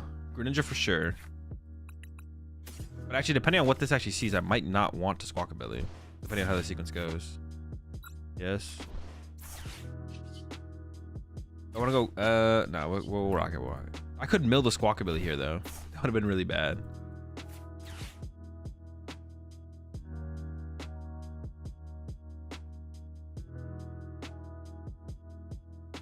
Alright, just Sada here, I guess. I'm trying to like think of like what else to do here, but...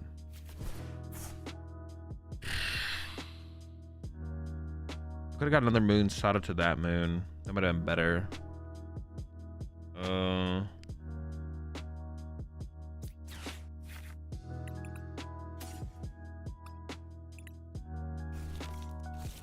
awkward. This is not a very good hand.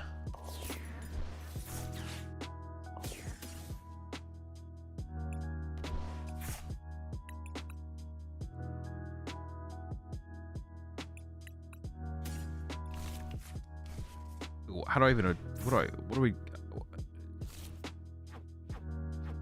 I don't even know what I'm doing.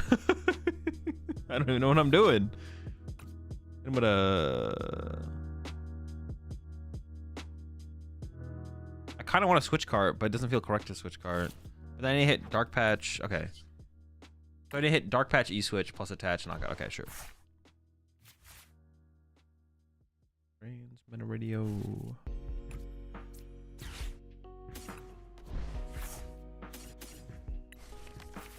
What do I have in here? Okay. I just need an E-switch here, and then we have the play. Do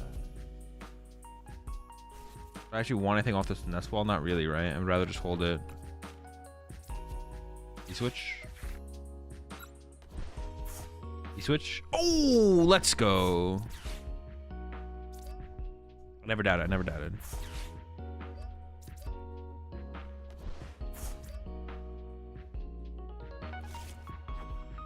I honestly think I'll hold the Palpad in this scenario. I guess we just... I don't even really want to discard... Yeah, I guess we do, though. This thing's weak to dark, right? Yeah, so we just like knock it out next turn.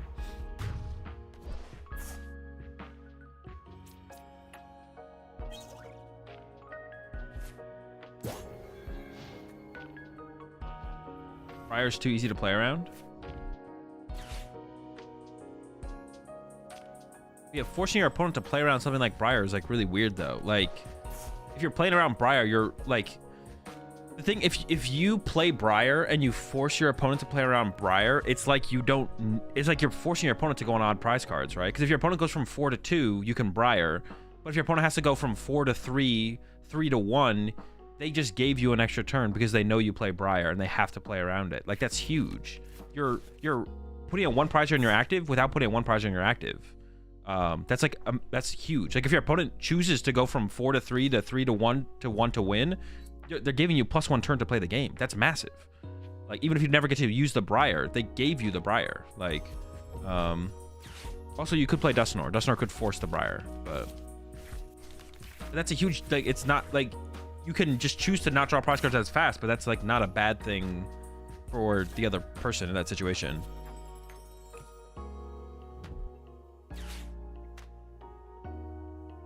Hey, what's up, Daniel? Not saying it'll for sure be good or broken, but like it's definitely not that simple for a card like that.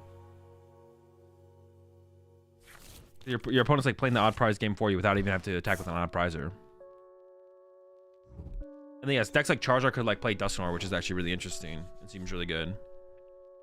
Hang it up. People sleeping on that Dusknoir? Dude, no one's sleeping on anything, bro. Y'all gotta stop with the. All right, I'm just not. You know what? I'm not gonna say anything anymore. Don't talk to me ever again. The set's not even out yet. No one's sleeping on anything, bro. This set's not even out. There's no sleeping to be had. You guys are tilting me with this sleeping on. Like, the set is 2 months away, bro.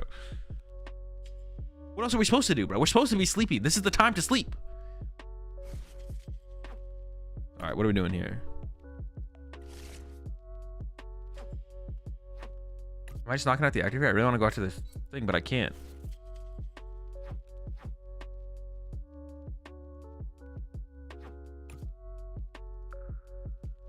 I guess I'm just gonna shuffle back and knock out. Yeah, I'm gonna get back the squad. Bundle doesn't seem that good at this point. They seem better. Take the knockout. That seems fine.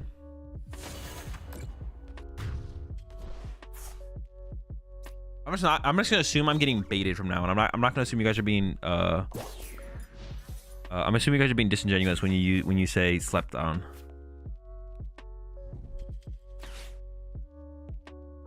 I'm just gonna assume y'all are just trolling me because I can't take that sleep on serious. I said it's 2 months away. Crispin is a cool card for Dragapult. It definitely is. Yeah, it definitely is a cool card for it for sure. Agree. It's like when everyone said you were sleeping on Raging Bolt Pawn, then is the second highest seeded played at NAC. That I was sleeping on Pulp Pawn. Was I sleeping on Pulp Pawn? I was sleeping on a little bit, but the deck really wasn't that good at the end of the day, to be honest. So maybe I was sleeping correctly. You know what I'm saying? Y'all should have been sleeping on it, to be honest. Y'all overplayed that deck.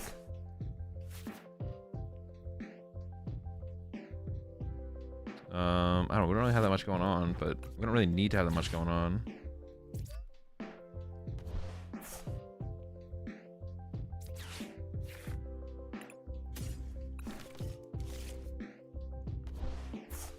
I could just not. Honestly, I'm thinking about just knocking myself out here. It doesn't matter, right? Sure, why not?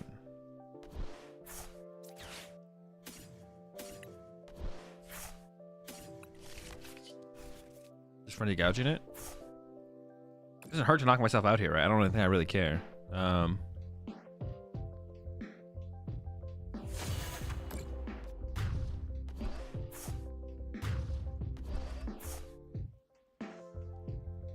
Ball Pawn is pretty trash. That's what I'm saying. That's what I'm saying.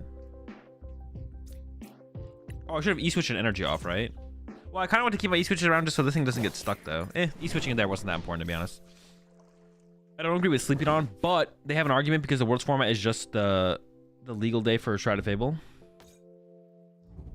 Yeah, but it's like what is the term that people use sometimes? Shadowboxing. It's like a shadow, like you're like shadowboxing. Is anyone claiming that these cards are not good? Like that's what I'm saying. It's like no one's like saying that these cards are bad. Or at least from what I've seen. I haven't seen that many people discuss the format to begin with. Even on D's.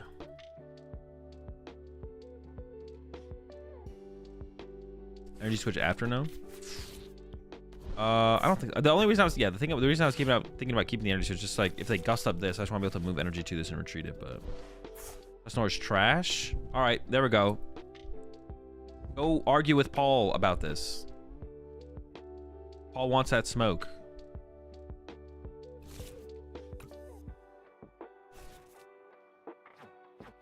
I have a switch card left. I do. All right.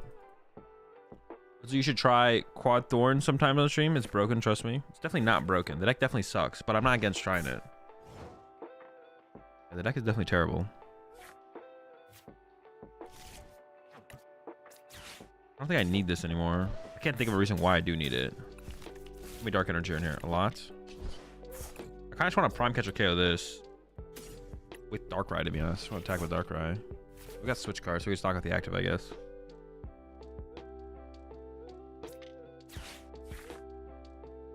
I don't think so. Prime? Strong. They can't KO this, can they? What is this? What does Blissey do? 180? Do they have like some other attacker I just like don't know about? They don't, right? I'm gonna go like, how much is this thing do again? Oh my gosh, no! I didn't mean to do that! Alright, well, here we are. Clicking too fast. Too much clicking, too much clicking. Some dark patches, I guess? Whatever, we're locked in. Yeah, I didn't mean to do that.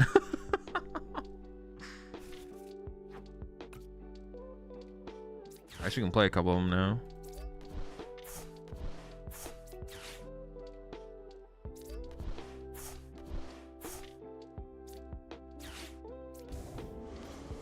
What doesn't kill us makes us stronger.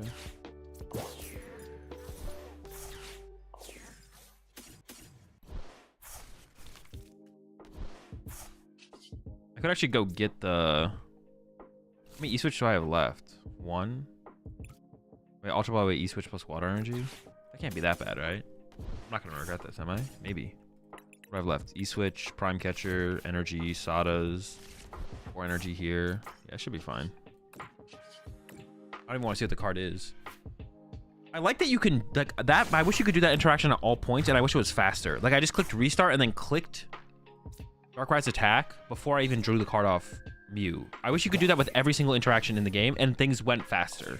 Because that was still, like, a pretty big hang-up. For it to get through the restart into the Dark Pulse, there was, like, a pretty big hang-up from one action to the other and completing the actions.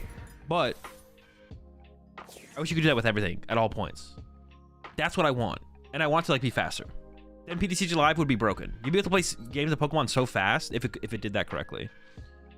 My Billy! Ape, that doesn't save you from the gouging. You're cooked, buddy.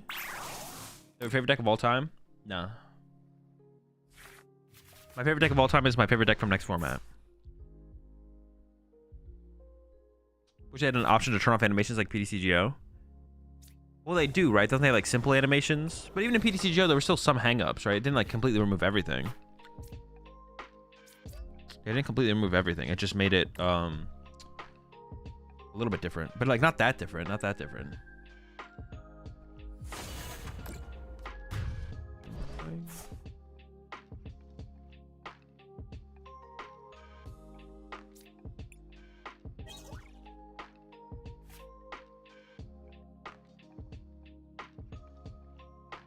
A good buffering system would be busted. Yeah. Like what, like Battlegrounds. Like Hearthstone Battlegrounds has like a... I mean, I don't even know. But like if it was just like that, that'd be great. I don't know. It'd be pretty sick.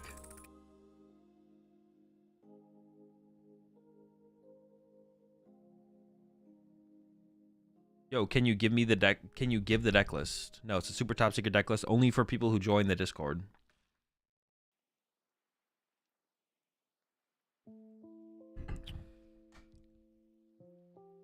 If you were to win Worlds, is there a way you'd want to celebrate that accomplishment?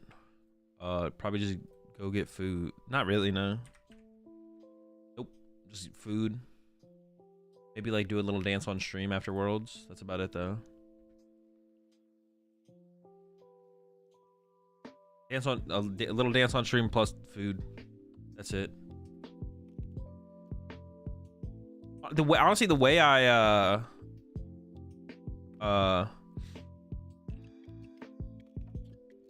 why no sudden death? Because they had drawn, still had 2 prize cards left. The way I would celebrate winning Worlds would be upgrading my flight back home to first class. That's what I did after I won Stockholm. I upgraded my flight back home to first class.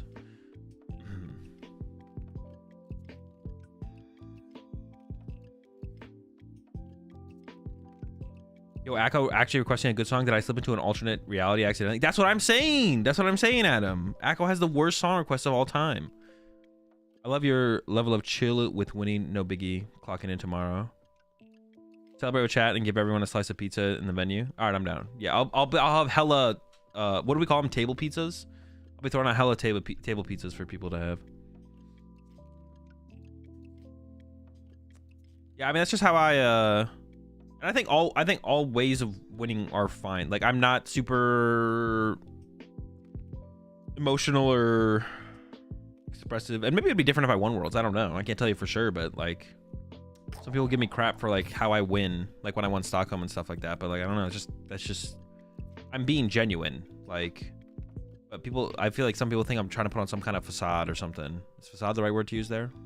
When it's just like that, like you're getting my genuine reaction when I won San Antonio this year or when I won Stockholm this year. Like that's my genuine reaction to winning that tournament. Like I don't know what people expect or why they want me to be disingenuous or think I'm being disingenuous by acting the way I am, but. I mean, opening Mew's got to be the best thing to do here, right? What? Who? Dude, they're doing it. God damn it. Why does it keep moving? I'm trying to click on the card again. They're doing the thing that someone mentioned in chat the other day. What if you played an Archon to have effectively like a 5th Archeop so you could get into your discard pile, then you have to get out of your discard pile? Did you upgrade the Japan trip home? I did not. But I think I was effectively flying like Spirit Air. It was like Spirit from California to Japan airline. I don't even know if they had a first class, to be honest. When FaZe wins a Halo, no emotion, just business. True. I've seen Azul pop off more winning a dude game than winning a regional. That's true, actually. Dude, on the stream games, though, on stream, like right now, the emotions run high, especially in the dude games. Oh, they got Billy in there, too. Hold up, they're kind of cooking. They might be up to something. Actually, Billy doesn't really make any sense, though, over just, like, running Carmines with Luminion, right? It's like this... I guess you get Nest Ball for it. It's a little bit different. All right, we're going to cook him here. How do I approach this? Do this, get rid of this. Grab Double Dark Energy. We're already almost there. Ultra Ball away Double Dark. The second Ancient. Second Moon. Out of both moons. Eve switch one over.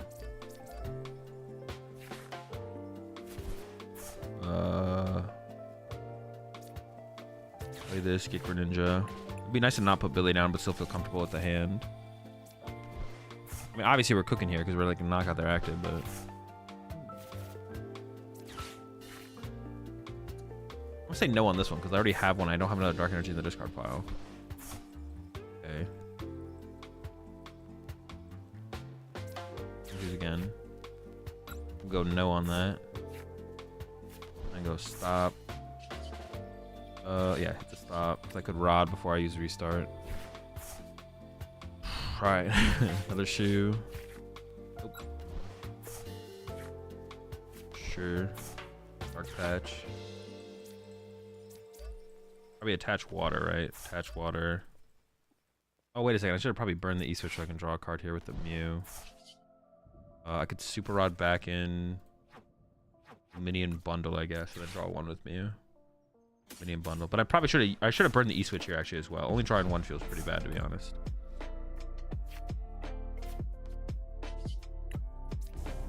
Good start though. Hey, I'm not complaining. Flaming Storm, knockout, boom, get rid of that.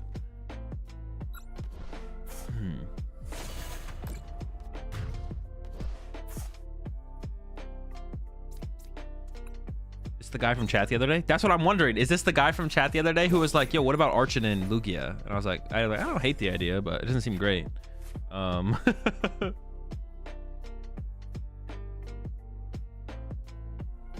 Winning probably feels good, but did you enjoy playing Blocklax that weekend? Yeah, I still enjoyed it. Like if I played Blocklax in a lot of tournaments in a row, it'd probably get really boring really fast, but that's the first tournament I've ever played Blocklax in, so.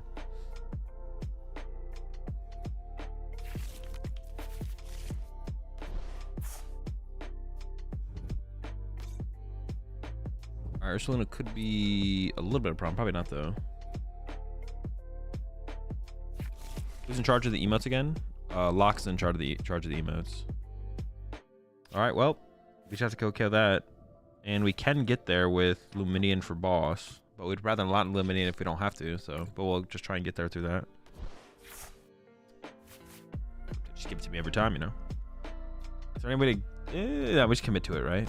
Now the one thing is boss could be prize, but this still isn't terrible because then I would just grab and we got boss. They don't have a mist on it.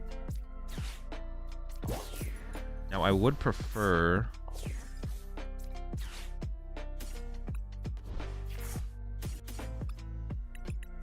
I did discard my nest ball. Actually, I shouldn't have done that. That was actually a mistake.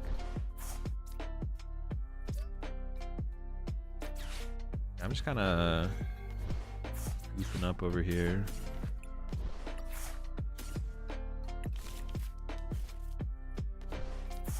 I should have nest ball for this. I don't know, maybe not. I do want like I want a Pokestop. I don't want to have to frenzy gouging this if I can avoid it. Pretty cool. Should I hit that actually? I don't know if I should hit that. No, that's probably correct to hit that actually. Dude, honestly, I just feel unstoppable with this deck. Like, just like I mean, we do draw a lot of cards, so.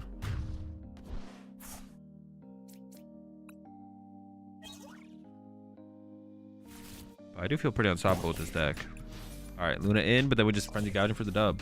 I guess they could get a miss here, but. Turns out Archon sucks. Yeah, confirmed. Sample size 1 of 1. Archon sucks.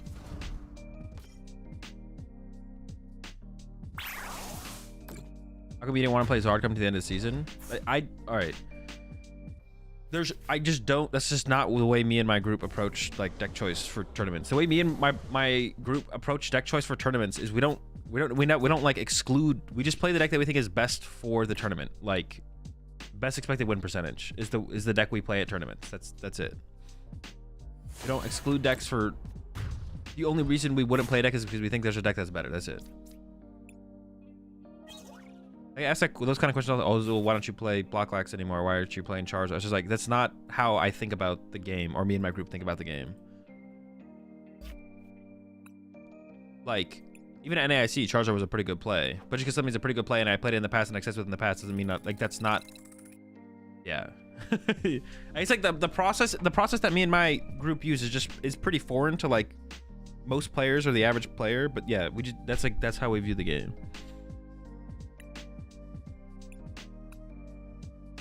There was a time when you didn't play Lugia because you hated it.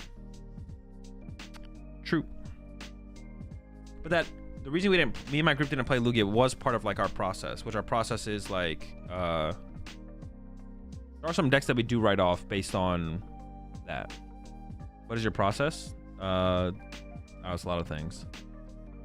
Deck loyalty is weird and competitive. Not really. Because it's not about like deck loyalty. It's like about comfortability, I think, for most people overall. And I don't think that's a bad reason to play a deck. That's just not how I think about the game. That's not how me and my group think about the game. I don't think deck loyalty is that weird, to be honest, because it's more so comfortability, not really deck loyalty. And I think it's a good way to approach the game for most, like the vast majority of players. And it wouldn't be like I wouldn't be like unsuccessful taking that approach myself, but I just like prefer the other approach.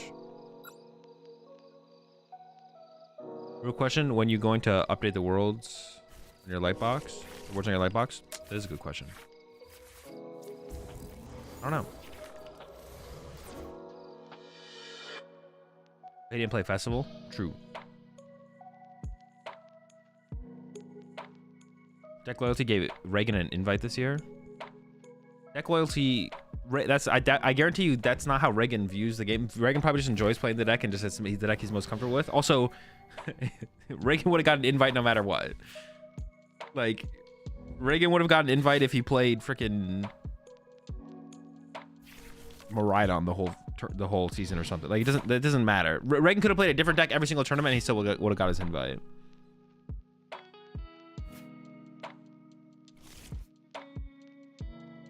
I mean, this season looked pretty good for you, so I guess it works. Well, yeah, no, I think mine and my group's approach is not like that much. It's not like tremendously better than anyone else's, but it's like a fine approach. It's like a good, still like a good approach. I'm saying like the other approach isn't bad either. But like, I don't know, so many people like ask me that kind of question about the game. It's just like not how me and my group approach the game.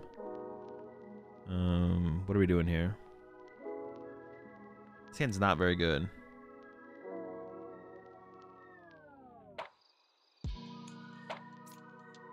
So Nestball Billy boss. Nestball Billy. Cart. Vessel. Oh, wait, I have Canceling Cologne. Dude, I'm literally trolling. Wait, is this still the correct line to actually take?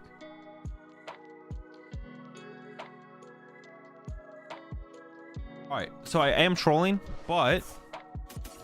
this is still the correct play. Like, I'm just not playing the boss. I'm just not going to play the boss. But the sequence is still... Oh my gosh, this is terrible. I thought I was hella trolling there for a second, but I actually didn't mess anything up. Right, all this still makes sense, right? Canceling Cologne, use Billy. Yeah. Wait, could I have done that differently still, though? No, that's still correct. Okay. Now I probably just lose because my hand sucks now, though. Like, this is just a terrible hand. Hold up. Dude, the homie Little Moon coming in clutch pretty consistently, to be honest.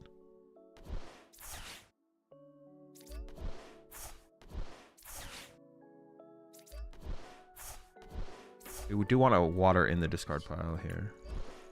I don't think I want a pal pad yet because there's only, what, a boss in there? Yeah.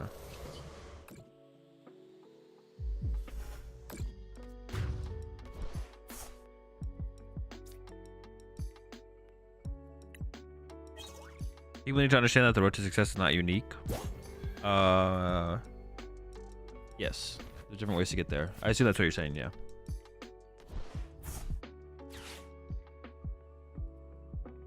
Could have played Greninja and Roaring Moons plus the minion for Sada.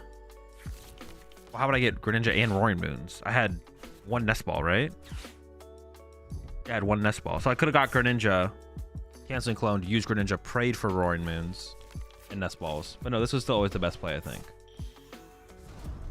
Yeah, this was still always the correct play. I mean, my honestly, okay, that's pretty good. My board still sucks, but close.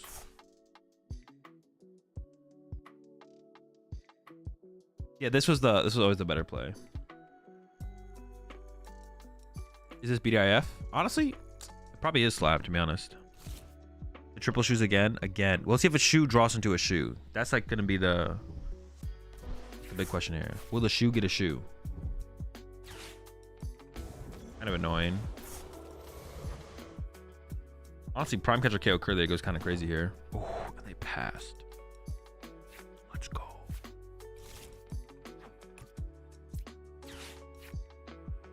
Don't need that. Give me a moon. Back in. That could lead to the prime. I don't want to shuffle the deck though, right? I just want to dig down because the prime catcher was not on the bottom of the deck. There was a pal pad on the bottom of the deck, but I don't want the pal pad. Okay.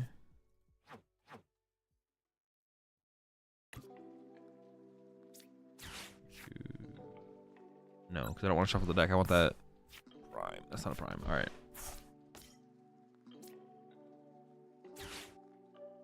Just throw the water here.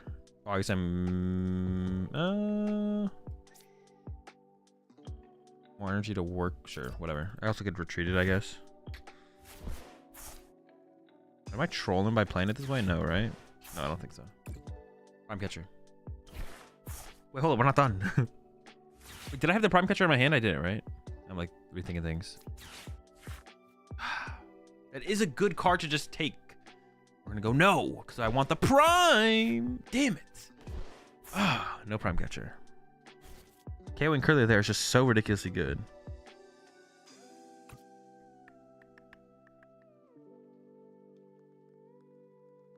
Oh, I don't even know what to do here now.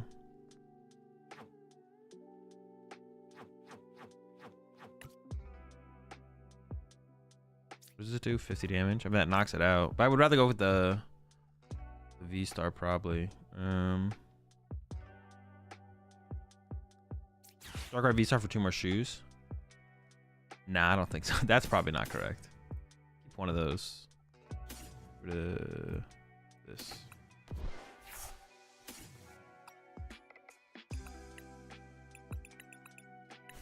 Man, we saw a ton of cards there. It was an unfortunate whiff, but it happens.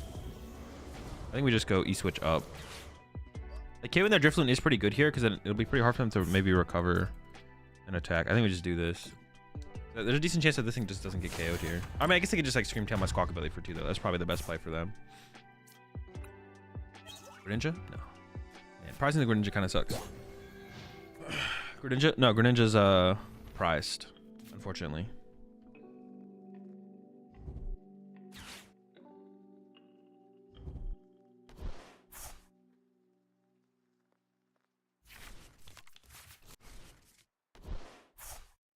Yeah, unfortunately Greninja's priced. Otherwise it would have been pretty good.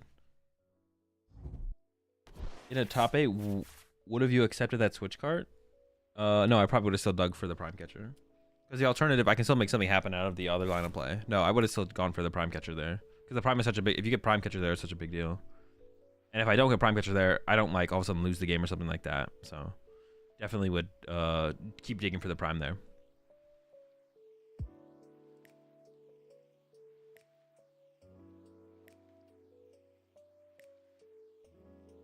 Is there a way to properly run Garchomp EX? No.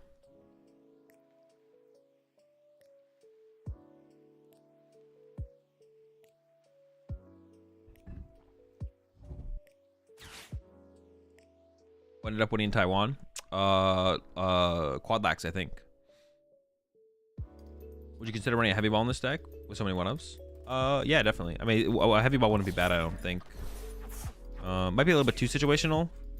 But we do aggressively draw through the deck, so finding it wouldn't be like too difficult as well. I don't know what you cut though. The list feels like pretty good. I don't know what you'd actually cut, to be honest. Because I said like a 4th vessel would also be pretty good. I don't know what I'd cut for a 4th vessel either though. The list is just is pretty good.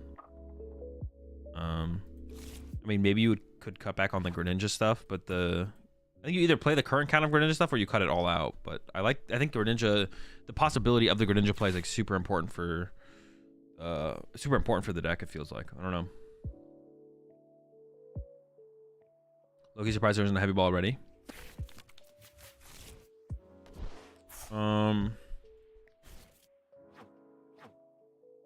Wouldn't be a bad addition. Get stamped here. But they have Guardy, but they're choosing...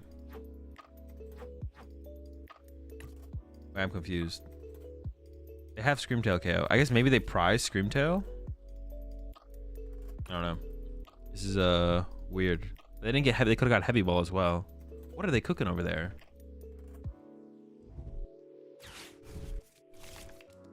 Yeah, the lack of Heavy Ball I don't think is too ridiculous, but it definitely seems like a decent card in here for sure, right? For sure. What the heck are they cooking over there? I think they're overcooking over there. Watch out, they're gonna Evo into Guard EX break. Okay, they are going with the Screamtail play. The way they played that was so weird, though. It was so bizarre. Their can could be dead. The Pokestop there isn't terrible. It's not likely to have a good result, though. Okay, they did end up with the Screamtail knockout. But the way they went about that was so weird. That can't... The way they sequenced that just can't be correct. There's just no way that was correct.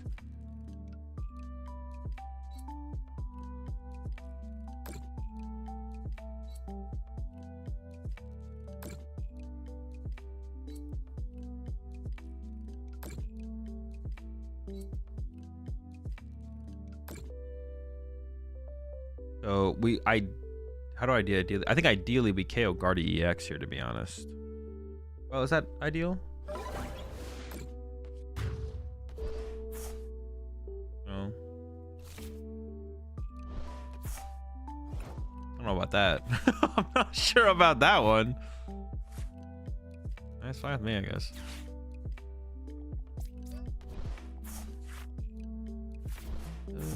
All right, give me the Prime Catcher. Give me the Prime. Let's go. I think we should go after the Guardy, right? It makes the most sense to me. Oh yeah, because this thing will KO this back. Then go down to 3. I think I just go after it right now while I can. How much are we doing with this thing? 3, 4, 5. 1, 2.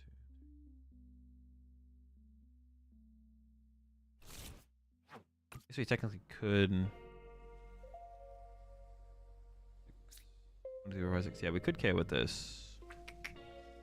I could bump the Pokestop if I wanted to. There's no reason to though, right? Just attack with this, yeah. crazy.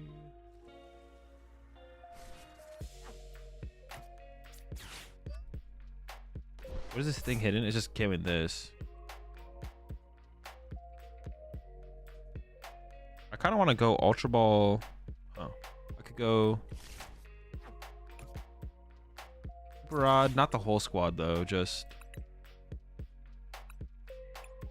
not that. These two. I kind of want to establish Mew to like help play around Iona a little bit. I could get the Water Energy, but leaving the Water Energy is actually probably correct overall. And I can Ultra Ball away. Pokestop E-Switch. Or maybe Pokestop Sada, actually. Sure. Yeah. And attach to... I don't even know what I'm attaching to here, to be honest here, I guess. I was going to attach to the Mew, but it doesn't make any sense. what do I want energy on the Mew for? Right, sure. Punch.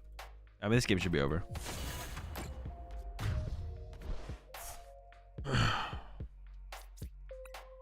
Ninja? Dude, what the heck? This boy's sleeping, bro. Dude, if anything, we should be talking about how much Greninja is sleeping on me right now. Not how we're sleeping on Briar and Crispin and whatever else. We're not talking about that. We should be talking about how much this Greninja is sleeping on me, bro. The heck?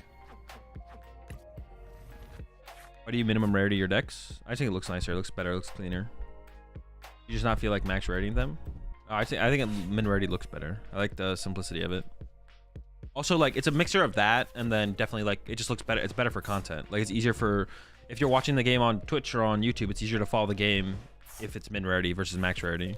It's easier to see what cards are being played and played. So for content purposes, even if I preferred max rarity, it's definitely correct for content purposes for me to use min rarity. So combination of those two things, I guess. I think min rarity does look better overall. And then for content reasons, it's best to use min rarity because it's easier to follow what's going on the board. If you love min rarity so much, why do you keep your trophies? Well, is there what does that even mean? I know you're messing with me, Tyler, but like, what would be the min rarity of that? Just throwing them away?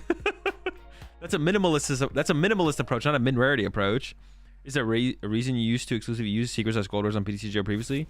Did you just change your perspective? My perspective definitely has changed in the idea of the content thing, but also like Tartarus just gave me like gold stuff, and I don't know, blinging out was like I like found it to be kind of cool back then, but my perspective has definitely changed in terms of the content. I never really thought about it like that before, but when you think about, oh wait, for like content purposes, it's just better to have min rarity. That's what changed my my perspective on that has changed for sure. If I had that realization back on PTCGO, I would have also played min rarity, but I didn't really like have that realization, to be honest.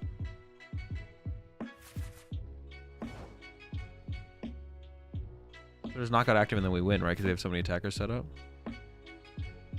They can't take 2 knockouts on their next turn, so.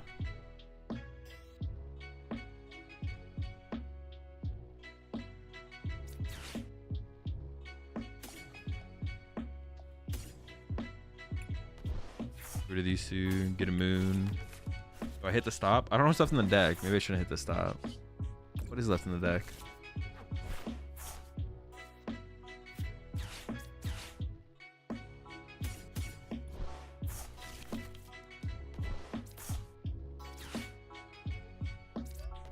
Oh, I thought I was using E-Switch. I was literally going to click on the freaking moon. What, dude, what the heck? And what is going on? I get Flut involved here? Why do I need Flut to get involved here? There's no real reason, right? For the fact that I can. Oh, I almost deck out. Jeez. That would have been a reason. Oh, wait a second. Can I win? Wait, hold up. Oh, I have game. I just like was not paying attention at all. Don't act like you saw the game either. You didn't see it. You didn't see shit.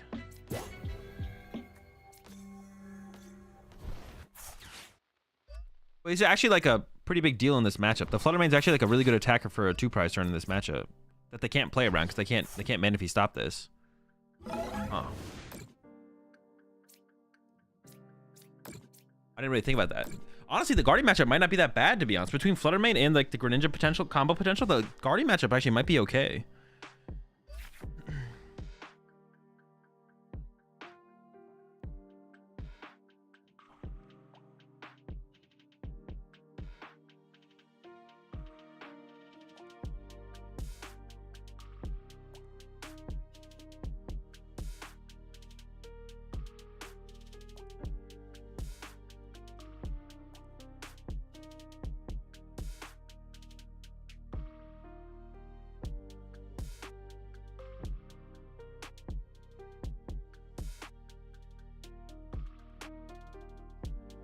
Is it really that bad to have a deck with a lot of different artworks for people not making content? Some people hate my deck for it. Is it that bad to have a deck with a lot of different artworks? No. It's just like a personal preference. It's just a personal preference. Yeah. Like me being a content creator has nothing to do with it. If I wasn't a content creator, I'd still probably use them in rarity. But with the idea of making content, that's like a reason to do it. Yeah. If you enjoy different artworks of cards, you should use different artworks of cards. It just depends on, it's like just a personal preference thing.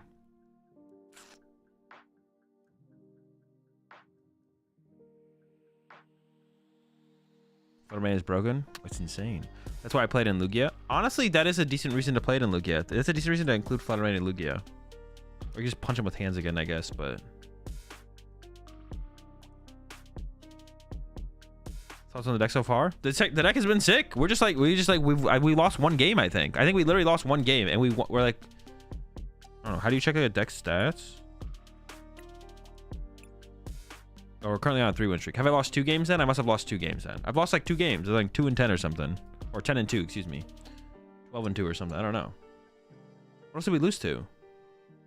Oh, we lost to that stupid Blissey. We just dead drew against Blissey. Yeah, we dead drew against Blissey, and then we lost the first game we played with the deck. But I forget why we lost the first game we played with the deck. I may be through. You use the play stamped cards for IRL play then? Since those just have the stamp or a little hollow? No, I just use minimum rarity, IRL. Bling is like not something I have any desire to want to play, like at all. Man, we should add deck win percentage at some point. That would be nice. How could a great deck like Blissey not make day 2 at NAC? That's what I'm saying. Had to be rigged. It had to be rigged. That's the only thing that makes sense. All right, chat. That's gonna do it for me. I'm gonna head off. I will be streaming tomorrow. I usually don't stream on Mondays, but I'm gonna be attempting to stream tomorrow. If you guys want the deck list, it'll be in the Discord. I'm gonna find someone to raid on Twitch here before I get out of here.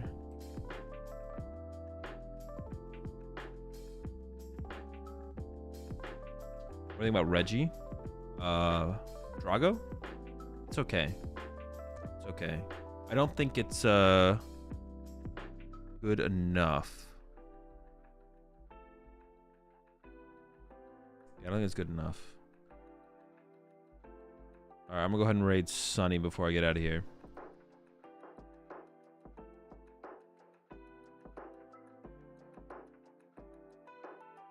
Isn't there a maintenance tomorrow, or am I tripping? Yeah, I'll be on after the maintenance. There is maintenance tomorrow. The maintenance is supposed to end at 4 p.m. 4 p.m. West Coast, but it might end at like 3. So I'll be streaming like at around 3 or 4. Because it should be done by then. Something like that. So yeah, have a good one, chat. See you tomorrow. And yeah, that's all I got. All right, peace.